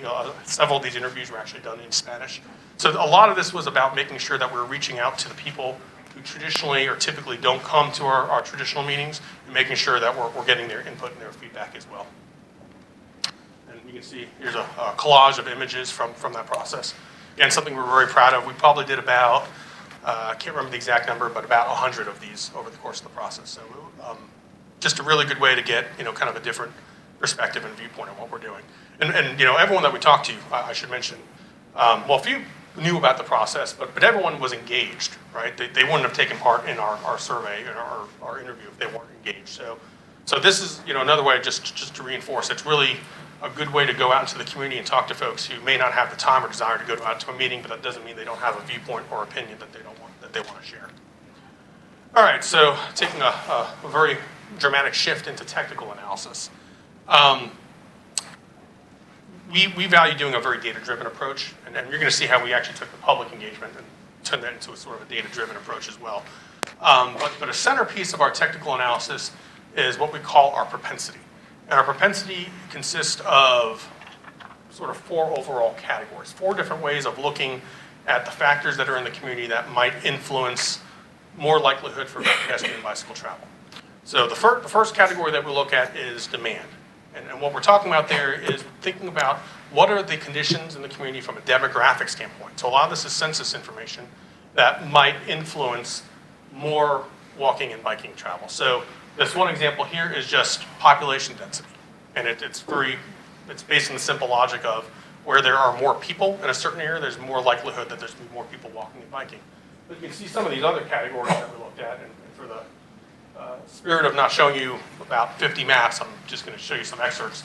But some of these other categories get into some more specific criteria, such as looking at households that don't have access to a vehicle, looking at households where there are younger or older people who might be more likely or desiring to travel by walking and biking, looking at where there's already indications that people are using a mode of transportation other than driving to get to work. So these are all types of things that we want to look at. When we put all these, we kind of do an overlay analysis and we get an understanding of what the overall demand is.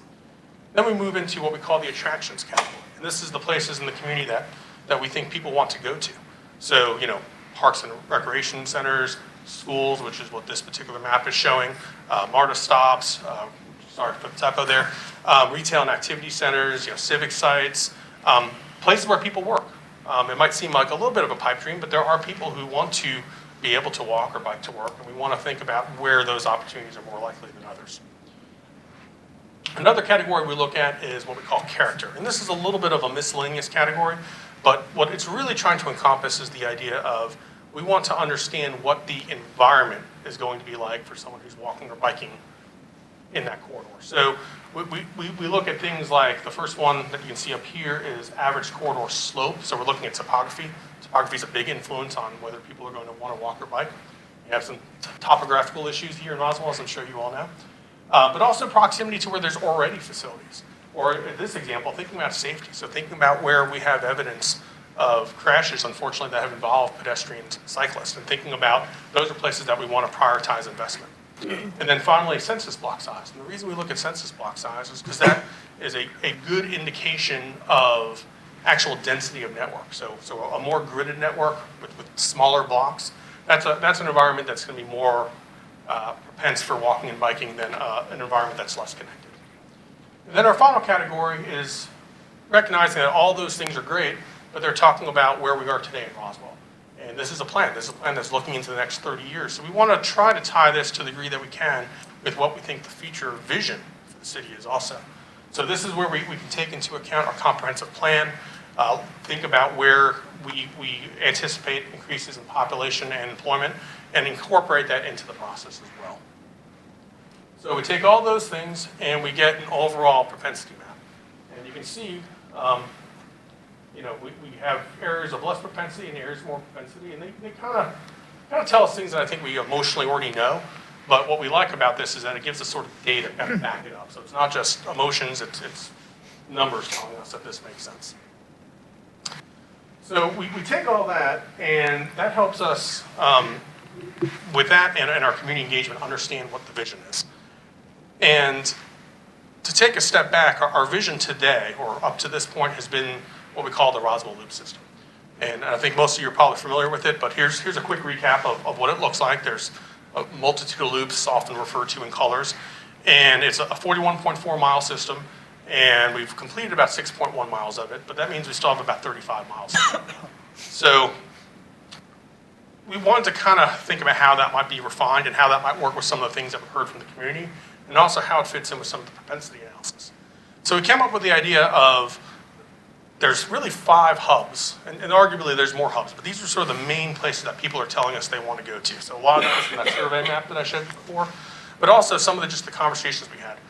When we ask people, where do you want to go, a lot of people tell us Kansas Street, right? That's an obvious place that, an obvious attraction, obvious highlight of this community. So we want to understand and reflect that, but we also want to recognize there are other places in this community that are places that people are going to want to go to. So we come up with these 5 nodes, and we came up with this idea of a hub and spoke system. And I think we talked a little bit about this back in August. This would be a system of multi-use paths, trails, additional sidewalk and bicycle improvements. Our proposal, our suggestion is that this would be a replacement of the Roswell Loop concept. It's very similar in many ways, so I view it as a refinement and sort of a recontextualization of it. But what it does is it places emphasis on future corridors or future focus on key corridors. And the other thing that it does is it reflects some of the things we heard in just kind of our general vision discussions, which is desire for more north, south, east, west travel. So it's just really a refinement the way I look at it. And, there we go. Yeah, so more connectivity from a north, south, east, west perspective gives us local connections to our activity centers. Those are our hubs, our parks, our riverfront. Lots of regional connectivity too. So, when we're thinking about a plan like this, we can't think about just what's within Roswell's borders. We have to think about what's happening in our neighboring communities and how we connect into a broader regional system. And, again, as I mentioned, a lot of this was developed through the public input, through the survey response, study data, just having conversations with people about where people want to go to and what the appropriate links for that are going to be. So just to kind of give you a quick synopsis of how this relates to the loop system, because we are suggesting that replacement. The lines in black, you can see here, these are areas that are currently on the Roswell loop but would be taken off of the hub and spoke system if we were to move forward. They, however, are in many places replaced, such as this segment right here. But also, the hub and spoke system adds miles that were not previously considered as part of the Roswell loop system. So the Roswell loop, like I said, is about 41.4 mile system. The hub and spoke is 38.1 miles, so it's similar. It's a little less. But one of the other advantages with the hub and spoke, in addition to, I think, it reflecting a little more of the vision we've heard from the community, is that 11.6 miles of it have been already completed. So we've actually only got 26 miles, almost 27 miles that we would need to implement to realize the hub and spoke vision. Whereas with the Roswell Loop vision, we've got 35 miles still to go. So there's a savings in terms of implementation. There's also savings in terms of potential dollars that could be saved to implement an overall vision. Any questions or thoughts? Because I know that's kind of a big thing that we really want to get feedback or guidance on. Yes, sir. That's very helpful, so thank you. I guess what I'm kind of just curious about is, so what are the 5 miles, 5.5 miles that are completed that weren't in the Roswell Loop? Yeah. Pieces of that are Rucker, I believe Dave probably knows this a little better than I do, parts of Holcomb Bridge Road. Bridge, parts of Azalea, and mainly the boardwalk down towards Willio Creek and the Cobb line. And then also, I want to say, I think those were it, because that was about almost 4 miles, and there's probably another piece I'm forgetting. But most of it's along the river or Holcomb Bridge out to the east. Thank you, yeah, this is interesting. And so those percentages are including the fact that there's some additional miles, both that have been completed and not completed. Right, yes. Yes, sir. Yeah, great way to segment the analysis by the character, the density, attractions, and future trends, or I don't remember how you call it. Do you have any slide that will, put all these 4 different way to segment the analysis all together? So might be, we tell you a trend, and so this would be the. This is the compilation slide of all the different maps. Okay, and this is how you came with 5 different hubs based on. Yes. So I mean, I do want to make it clear that there is a distinction between the hub and spoke vision and the technical analysis. The technical analysis informs the vision along with the community input, but we're going to come back to the technical analysis in terms of how it helps us prioritize projects.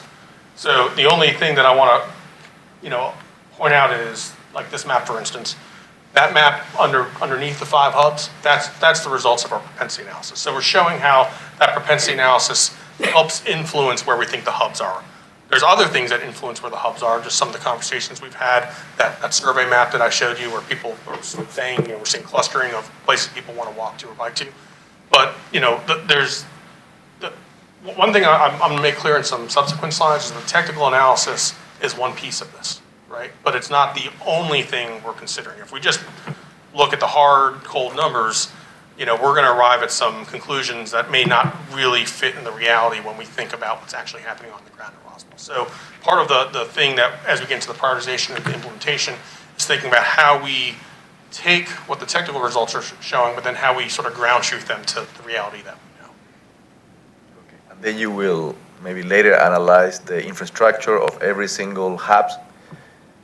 what kind of infrastructure we have currently and which one do we need to connect them all, because if you don't have the infrastructure at the hubs level, then connecting all doesn't make sense. You're going to see a lot of that in a few moments with these slides, Okay. of how the network will grow over the next But especially 30 the years. hubs, I'm interested to know the infrastructure we have currently on the hubs and what needs to be done there to then you connect them, because you're not going to connect unfinished hubs, let's call it. So, Yes. Okay, Yep. thanks. Any other thoughts before I move into the next section? All right, so prioritization. So, I mentioned earlier how a lot of these plans tend to become just wish list of ideas. And we want to think about, well, let's try to tether this to reality a little bit. So that's where prioritization becomes very important. And we came up with a process that is, you're going to hear me say the phrase data-driven a lot, but one of the things that we try to do is really make this a process that's objective. It includes community engagement, community input, but we wanted to make it and contextualize it in an objective, data-oriented way. So there's sort of three components to how we're looking at this. One is that propensity analysis. So this is just pure, running the math, doing the technical numbers. But then there are two other pieces that are more about community engagement and the feedback that we've heard, but putting them in a and you'll see in a moment, in a mechanism that allows us to kind of score them and put numbers behind the input and feedback that we've received. But the overall idea here is that projects that are going to be the most successful in the city are the projects that really kind of meet all of these categories, right? So a project that scores high from a technical analysis perspective, but doesn't really have public support and doesn't really fit in with kind of our overall goals here in the city, that might be a purely technical great project, but that doesn't really necessarily, it's not necessarily consistent with what we want to do as a community. Likewise, a project that is very consistent with our goals, our technical analysis says not likely that a lot of people are going to be walking and biking on it. That's something that we want to think about as well. So we're looking for the projects that are close to this middle as we can possibly get them. That's the whole sort of theory and logic behind how we've structured this. So our propensity analysis, again, I've already gone over this, but this is that technical analysis. So, all these colored lines, they equate to scores. And we gave all corridors that we looked at scores of up to 10 based on this category. And then we looked at our goals. And I didn't really go over this specifically, but this is one of the ways that we took in a lot of our community engagement. So at our first round of meetings, on our online survey and our intercept interviews, we asked people, what are the things that are most important to you in the city? Do we want to fill gaps in the existing network? Do we want to enhance connections in the city? Do we want to connect to parks and schools, so on and so forth? And as you can see, most people told us that all these things are very important. But we did get a sense of some prioritization here. There's a pretty decent gap between this category, which ranked the highest when you kind of convert it to a number, and this category, connection to transit. Still, a multitude of people are telling us it's very important to them. But we're seeing that there's a little more priority as you go kind of up here. So we took all our corridors, all our projects that we were thinking about, and we say, well, does it fill a gap in the existing network, yes or no? And if it gets a yes, it gets the equivalent of 4.73 points. And is it a connection to a major activity center? Yes, 4.49. And then we kind of basically put that on a bell curve, and we get a score of up to 10 based in this category. So everything's in scores of 10. But this helps us understand how the different projects are consistent with the goals that we've set forth, and also how those goals relate to the input we receive. And then the final category is public comments. So we come back to those maps that we got in the interactive maps. And we look at all those dots and we say, are these projects that are serving these dots? So we're able to do a lot of this through spatial analysis and say, wow, look at this project or this corridor we're creating, and look at all the different pins that people have placed along this corridor. And we're able to kind of give that particular corridor more scoring because of that. Similarly, in the last round of meetings, we asked people to give us their top 5 projects. So we actually had the projects there. We said, tell us the top 5. And we input all that in, and that gives us a little more weighting to those projects that people responded positively to. So we put that all together, and again, you can see how this all works together. But the idea, again, is that we don't want to rank or prioritize projects based on just one perspective. We want to rank and think about them in multiple perspectives. So that really leads us into how we see the implementation plan going forward.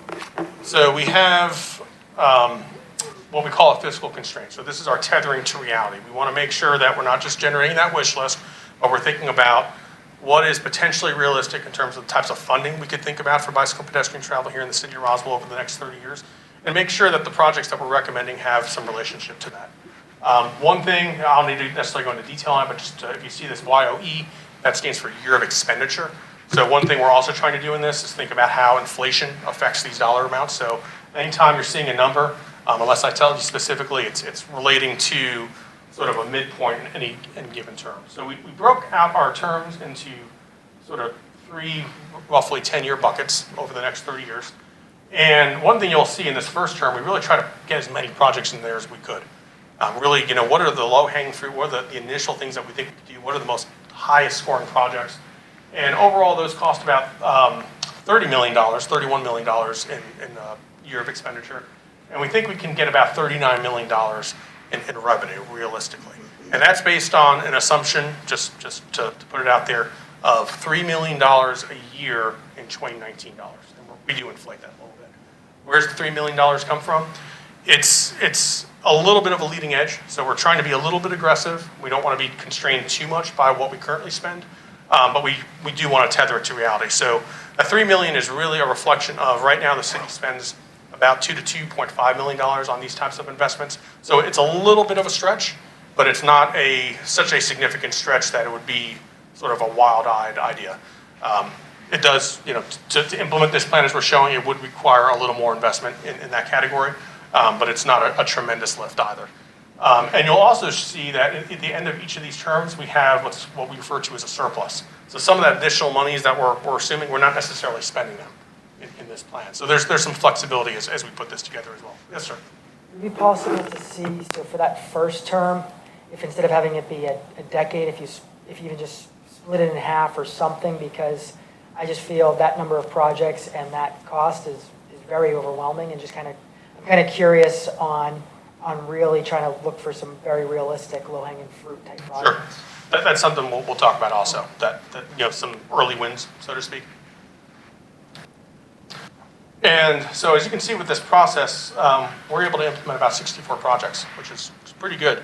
We're not able to implement them all, so this is where that wish list idea comes in. There are about 35 ideas that are good ideas. They're just not as good or as important, in our opinions, to this process as the other 64. And that represents about another $106 million in 2050 dollars when you inflate it. Sorry. Yes, sir. Can you explain a bit more about the revenue side of this graph? Sure. So the revenue assumes $3 million a year in 2019 dollars, and then we basically inflate that each year. So we use an inflation rate of about 3%. So, for 2019, we're saying $3 million. I can't do the math that quickly because I'm not a math guy. But in 2020, it would be $3 million times 1.03. So an extra 3% added. Following year, another 3% added. So that's why these first 10 years, or actually 11 years technically, don't add up to $33 million. That extra $6 million that you see is the result of inflation being added into the revenue assumption. And keep in mind, some of these revenues will be federal and state sources. Right. So for example, we just applied for the ARC grants, and I believe we requested over 12 million between 2 projects, and they both have bike ped elements. Like we have the river over the bridge over the Chattahoochee River, that was 2.5 million. Some of those federal and state options kind of feed into these assumptions. It's not local money. Okay. It could come from a future T-SPLOST or a bond list. We don't know. But we're just kind of assuming not just bike and ped projects, but also road projects that have bike ped elements cooked in. So Right, that's yeah, kind of thinking. Yeah, Right. looking for this kind of perspective. Thank you. All right, so the first tier, our short-term dollars, again, this would be about $31 million of projects in 2025 dollars, so our midpoint. Again, 28 projects, and you can see what we're really doing. Part of our prioritization process really kind of favors. Is it okay if I hand these out, Eric? Oh, yeah, absolutely. I'm sorry. Yeah, It's a lot easier to see these guys. Yep, yeah. Yeah, there's several maps in there, but we want you to be able to see the detail of some of these on the screen. It's obviously a little far away. One of the things that we're just conceptually happens with the prioritization process is that if we take that prioritization process and we basically use that 100% to come up with our implementation plan, it really favors the central part of Roswell. And that's broadly okay, because that's a lot of the vision and ideas that we heard. We want to make sure we're connecting to that part of the community first. There are some tweaks that we made in terms of discussions with well, transportation, but also rec and park staff, and just thinking about where there's some easy opportunities to implement that. They're important projects, but they might not be influenced 100% by just that prioritization analysis. But overall, what we really like about this first tier is that you get the full connectivity between Canton Street, central area here, and all the connectivity here around the 400 node, around Big Creek, and all the things going on there, and then even stretching over into most of East Roswell. So this is ambitious, but we're showing that it's not so ambitious that it can't necessarily be accomplished. And if it were to be implemented, there's a lot that gets accomplished in just these first 10 years, those 28 projects. So we move into our second tier. So this is the next 10 years from 2031 to 2040. We start filling out the system. So we start kind of moving up Woodstock Road, for instance. We're looking at kind of enhancing the connectivity in the central area. We're moving even further into East Roswell. So a lot of things happen here, but really what I do want to just kind of reinforce how much happens in that first tier that's really critical and important. So I think one of the key takeaways I would want you to walk away with from today is that if this plan were implemented as we're suggesting, that tier one takes care of a lot of the immediate and critical needs and connections that you would want to see. So even by tier two and tier three, which I'm about to show you in a moment, we're at that point, we're just kind of filling in the gaps at that point. Tier one really accomplishes a lot of the heavy lifting. Tier three, so this is from 2041 to 2050. Now you can see we're extending even further into kind of northern Roswell.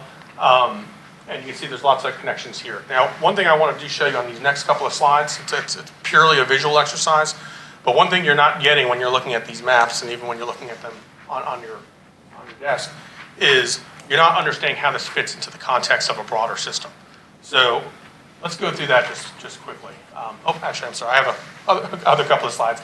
This is the overall plan, the physical constraint, all the 64 projects that fit in there. And then this is with the schools. So you can see, just to give you kind of one test, we connect to all the public schools here in Roswell through this process in the next 30 years. And then we do have our aspirations plan. This is everything that would come after 2050 that we don't think we can fund in the next 30 years. These are important projects too. They're just not as important as this process tells us. So as I was saying a moment ago, a lot of the important thing here, I think, is the phasing. So instead of just looking at the maps that show you, here's what happens in tier one, tier two, and tier three in terms of projects, let's look at how the system develops over time. So right now, this is our sidewalk. These are our pedestrian facilities. All those lines in black. And you can see we've got pretty good coverage. When we add that first 10 years, we had 16.9 new miles of pedestrian facilities. It's an 8% increase. You can see all those lines in orange. Those are the new connections we're making. One thing I want to remind you as you're going through this is one of the anticipated outcomes of this plan, or intended outcomes, was to increase our bicycle pedestrian mileage by 10% in the next 20 years. So in the first 10 years, we're already at 8%. So this really matches that goal and exceeds it, in my opinion. When we get to that 20-year period, we're actually at 16 miles, or 16%, and you can see that's 17.6 new miles. And then in that last 10-year bucket, we're up to 23%. So this makes some pretty significant increases in our pedestrian network. And one thing I will point out to you with the percentage increase, and you'll see this when I show you the bike network in a moment, is one thing to always remember with any type of percentage increase, it's always relative to where you started with. So we already have 222 miles of existing sidewalk in the community. That's actually quite a bit. So even fairly aggressive and significant amounts of increased pedestrian facilities in each 10-year bucket looks like relatively modest increases. So when we look at our bike network, we only have 97 miles currently, right? So it's a little less that we're starting with. And when we add in our first tier, 22 miles, that's a 23% increase. So the bike network is actually, from a percent increase perspective, much more aggressive in terms of what it's able to do. In our second 20-year period, we're up to a 41% 41% increase. And in our last tier, we're up to a 57% increase. I think one of the things that you can see here is the bike network is probably the one that's easiest to see, just kind of from a quick visual. But you can see we have a lot of existing bicycle facilities, but what a lot of them don't do is connect. In fact, there are no connections north-south across Holcomb Bridge Road, as you can see on this map. No specific facility that will allow you to do that. Even in this first tier, we're starting to kind of make those east-west connections as we talked about. But by the time you get to here, we have lots of connections that are really connecting north-south of the community. So a lot of things going on. All right, so that's the implementation plan. There's lots of other things that get considered as part of this process. We think branding is important. We're not branding experts. We're bicycle and pedestrian system experts, but we think branding this is something to really consider as you move forward. A lot of communities are doing that to kind of help, just kind of reinforce who they are and why the system's important to them. That can fit in with wayfinding options. Adopt a trail is always an option to get kind of local business support and interest in these things. We talked a little bit about regional considerations, but one of the things that I really want to reinforce is that this plan connects to all the communities around us. We're talking about how it connects into, say, Path 400, which Sandy Springs is moving north. We're thinking about how the work that Atlanta Regional Commission is doing on the Chattahoochee River, how this connects into that, how the things are going on in Alpharetta with the Alpha Loop are connecting, how we connect down to plans that Petrie Corners has to our southeast. So there's a lot of things that we're thinking about just Roswell, but it ties into a much broader regional network of connections. We are going to develop a list of early wins. So to your comment, we have our short-term bucket, but then there's kind of even a shorter term within there. We're thinking about some projects and some initial things that can be done relatively easy, relatively inexpensively, that might be some success stories in just the next year or two. We also obviously know that there's talks about the future of funding and things like with a bond list or a second T-SPLOS. So we want to identify, it relates a lot to our prioritization process, but some of those early opportunities or those future opportunities that might be consistent with that. And then the final thing I do want to talk to you a little bit about is our sidewalk prioritization, because that is one of the key parts of this process, is just giving you guidance on the sidewalk matrix. And one thing to be clear on, we are not necessarily, we are providing guidance for future discussion as you consider refining the sidewalk matrix. So we're not saying do these exact things, we're trying to give you some ideas for future discussion and conversation. So our current sidewalk matrix includes a variety of criteria, safety factors, evidence of use, if it's on the Roswell Loop, proximity to schools, parks, and walk-up businesses. And then also, if we have a corridor and it's already got a sidewalk on one side of the street, currently we're saying that's less of a priority than a corridor that has no sidewalk at all. So to take a look at how we can potentially refine and improve this, we looked at some peer communities that we sized based on similar populations, similar density, similar walk-friendly and bike-friendly community status. And then also Decatur, because Decatur is in many ways very different than Roswell, but it's here in the Atlanta region. And there's something to be gleaned from that just because you're having some of the same funding sources and things of that nature. So the similarities when we compare what Roswell's doing to these other communities in terms of how they prioritize their sidewalks, the similarity is right off the bat, data-driven and objective. So that's the great thing that Roswell and all these communities are doing. There's no single right way to do this. But the one wrong way to do this is to just make decisions ad hoc and not have some type of objective system to help make this guidance for you. So you're already doing that. So a lot of what we're going to talk about is how can we make that guidance more robust and more informative for future decision making. A lot of the other communities also prioritize attractions as you do, and they take that first, second side. So is there already a sidewalk on the road? They take that distinction into account. But other communities are doing some other things that you're not considering currently. They have found ways to tie it in with their land use plans. They prioritize connectivity. So if you already have a sidewalk or a bicycle facility or something to that effect, they prioritize those locations that are adjacent or near where you already have a facility. And they also incorporate where there's already, they incorporate components of how much population is going to be served. So with all that, we've come up with sort of 5 thematic ideas for future discussion. And in our actual plan report, we'll elaborate on these a little bit more. But one is to factor in population served. And there's lots of ways to do that. In fact, we did this in the propensity analysis. We thought about, and we showed how population density can be used. But there's other ways to look at this also. We can think about the type of population. So we might want to prioritize, for instance, households that don't have access to a vehicle. That's another way to incorporate that in. We think we need to refine how we prioritize locations that have sidewalks already. For many of the facilities here in the community, yes, a sidewalk on one side of the road is probably a reason to not prioritize a sidewalk on the other side of the road. But not in all cases. There are situations where you might have a facility where some combination of traffic volume and or speed or something to that effect really suggests that people can't reasonably and safely cross that roadway at regular intervals, and therefore a second sidewalk on the other side of the road is probably just as important as those locations that don't have any sidewalks. So there's criteria that can be set relative to traffic volume and speeds. We think coordinating with the comprehensive plan land use is a really great way to tie policies from different departments and also really think about how the future development patterns of Roswell can influence walking and biking. Existing connectivity, thinking about how block sizes and just sort of roadway grid density can influence things. And then finally, creating tiers for implementation. So one thing you do right now is you do prioritize locations that are on the loop system, the Roswell loop.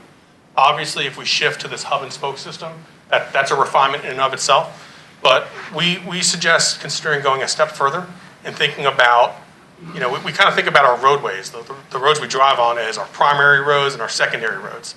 Well, there's a way to do that with our bicycle and pedestrian system also. So we would put forth that the main spokes, those are your primary connections, but there are other connections that are pretty important too. So we suggest that there's a component that could consider prioritizing those as well. Not as much as the primary facilities, but certainly still giving them an extra bump in consideration.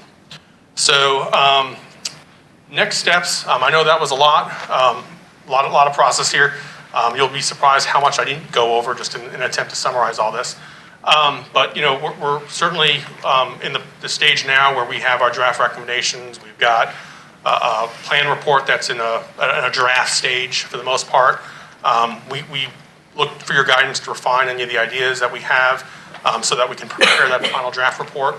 As Dave mentioned, our goal, our hope is to be able to present this to the council on December 9th for consideration and adoption. So in that note, we look to your guidance on where we are in this process. If you feel comfortable moving forward with just the next time we see you is when we're asking for your consideration and adoption, or if you think a committee meeting on November 20th would be appropriate, if you'd like us to come back again and talk a little bit more about what we've been doing.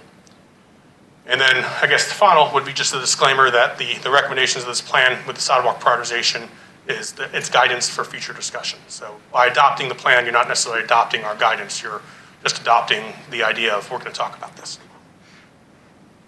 Well, good job, Eric. And again, I just want to reiterate that point. If we bring this to adoption in December or whatever date that comes, you're not locking yourself into these lines on this map. These are just a snapshot in time based on the density or the data analysis we've done and the public input. This will just kind of be a planning document that we can dust off as needed and move forward. So, yeah. So, based upon the previous, the loop, is that kind of what that was too? We brought that plan forward for consideration and we've just been doing it as we've been able to? Yes. So, same thing? Yes. Okay. Progress has been slow on the loop, to say the least, and we are chipping away at it. But this is just another way to take a look at what the public input has been. They're saying they want to go to these places, and if there's a way we can put more focus on something and make it achievable in the next 2 decades. I love the 5 hubs or city centers that you've set out there, and I think those can be used for other projects as we look forward. But I think this prioritizes what the public wants. I'd be open to looking at it. Question on the amount of investment per decade. Do you open the total in pedestrian and bicycle? Have we split it out? Yes. We can split it out. Or what is needed for both of them, like. Yeah, I mean, one of the reasons we haven't split it out is because of a lot of the facilities are actually multi-use paths, which accommodate both pedestrian and bicycle traffic. In fact, the majority of the recommendations, as it turned out, ended up being multi-use path. So you wouldn't see very significant differences in terms of numbers. There are some differences, but the majority of our recommendations are geared towards both pedestrian and bicycle travel. So we'll be able to see how much is pure pedestrian, pure bicycle? We can certainly do that. Yeah, in the same way that we showed you those maps that showed kind of the phasing from a miles perspective, we could easily calculate the numbers. Yeah, we need to have these numbers. There's definitely going to be a lot of overlap, though. Yep. Multi-use path, those Right. dollars could show in both pedestrian and. Right, so this I'm saying, pure Yes. pedestrian, pure bicycle, and multi-use. Well, our cycling community, by and large in Roswell, will not use the multi-use path, plain and simple. So I would like to know what, it's the same thing you just asked, keeping that in mind, what are we doing for the cycling community? What are we doing for pedestrians? Because the cyclists aren't going to be on the multi-use trails, I'll tell you that right now. So the next question is going to be, because the loop plan was really heavily influenced by the cycling community. And so by changing this, are we turning our backs on the cycling community? Are we still embracing them? Because, like I said, they're not going to use these multi-use trails.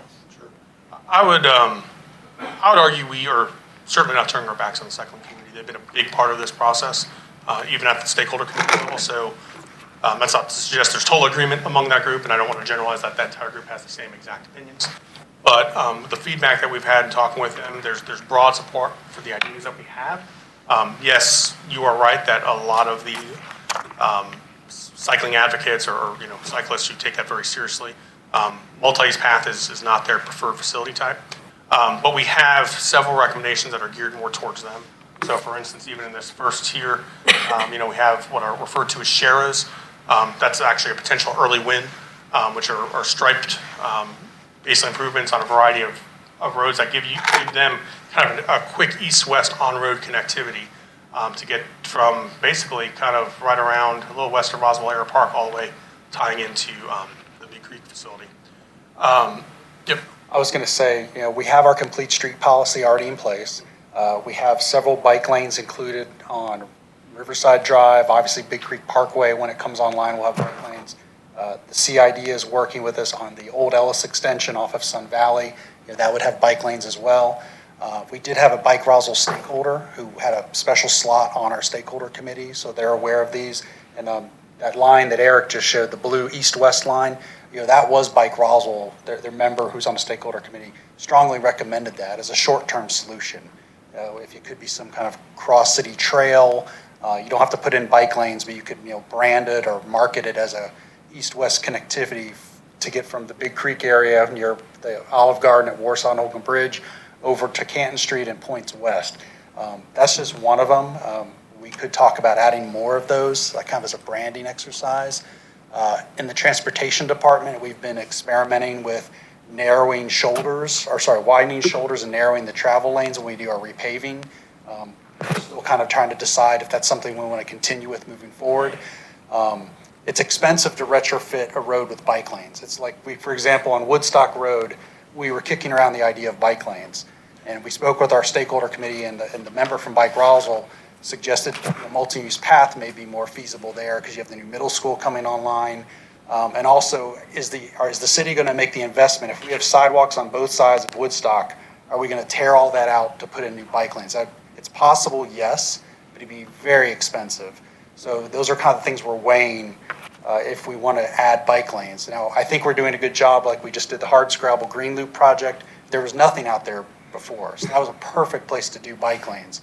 Where we have a clean palette, we can build whatever we need without tearing up existing assets. So we're taking that into account just for the cost. And then one thing that Eric touched on is the regional connectivity. The one we're really focused on is linking the Chattahoochee pedestrian bridge on the south end of the city in the Sandy Springs with the Greenway.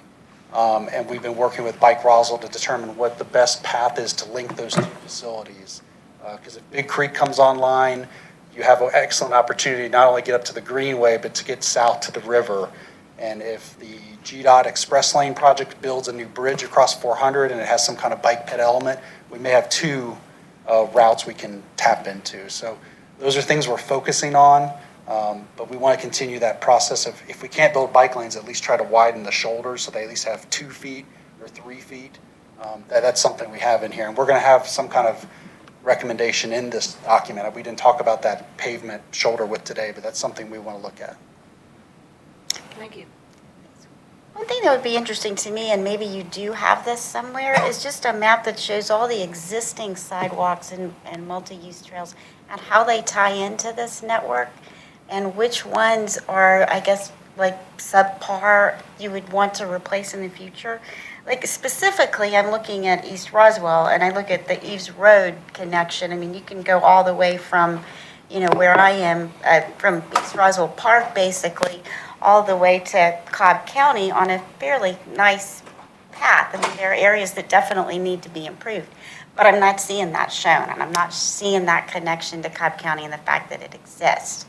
And then there is a path on Holcomb Bridge, but you're showing all the way to the river, but then you're showing it as in the 3140 as being redone. So I would just like to better understand what is changing. Sure. On that path? So I would argue or suggest that some of these maps are, so this is a map of the existing sidewalk network. So these maps that show the phasing kind of speak to that a little bit. Right. One of the reasons we don't have this, basically that image underlaid below that, is that it just gets, there's so much visual clutter on a map. We've played around with it, the best way to communicate. So what you're probably going to see in the plan document is 5 different ways to look at the same map, which is kind of a map that you see right there, which is these are the project recommendations, but then also maps that kind of speak to this, where we're showing how projects tie into the phasing. So there's a lot of it's just, I would argue it's more of a communication challenge from a mapping perspective, that there's so much that we could show, we just have to find kind of different ways of showing it. And as it relates to showing the projects, traditionally what you see in most plans are along the lines of what you see there, which is here is a map of the specific project recommendation. I know it's without the context of all the other things that are happening, but it's to kind of clear out the clutter so you can see these are the project recommendations. And some of that's also to, it's not just for staff's benefit, I would argue, it's for the benefit of communicating to funding partners, so like Atlanta Regional Commission. That's the format they're used to seeing a lot of these things in. So I hear you and I agree with you, and we'll work on that, and I think we've sort of done that already. But the challenge I can tell you that we have in doing that is that you can very quickly show a lot of things on a map and then make it very unreadable. It gets to be a lot of information, but I do think it's helpful to see how adding these connections add into a bigger network that we already have. Absolutely. So out of curiosity, is topography relevant for your propensity analysis? Absolutely. One of the things that part of our survey, one of our survey questions related to what are the barriers to people walking and biking today. So just about everyone we talked to said they want to walk or bike more than they do. One of the barriers is just it's too far to get to the places I want to go. It's too, the distances are too hilly. It's too strenuous of a walk. So that's why the topography is a key piece of that character analysis, because we're trying, we can't do it all in all cases, and obviously there's a lot of topography challenges in Roswell, but by prioritizing those locations that are relatively flatter, it just gives us an extra consideration to say this is to the degree we have options, we can say this is a better option than this option. A great example where that's played a part is kind of comparing Dogwood to Old Alabama as you're coming from the river and going north to the Big Creek area. That type of thinking, because there's topography challenges on both corridors, but we can kind of think about which one is less of a challenge than the other. Thank you. Additional questions? What do you need from us today? I think the main thing is, are you comfortable enough with the plan to bring it straight to the city council meeting in December? Or are there things you would like us to address? We heard a couple comments today, if you want us to bring it back to committee in 3 weeks' time.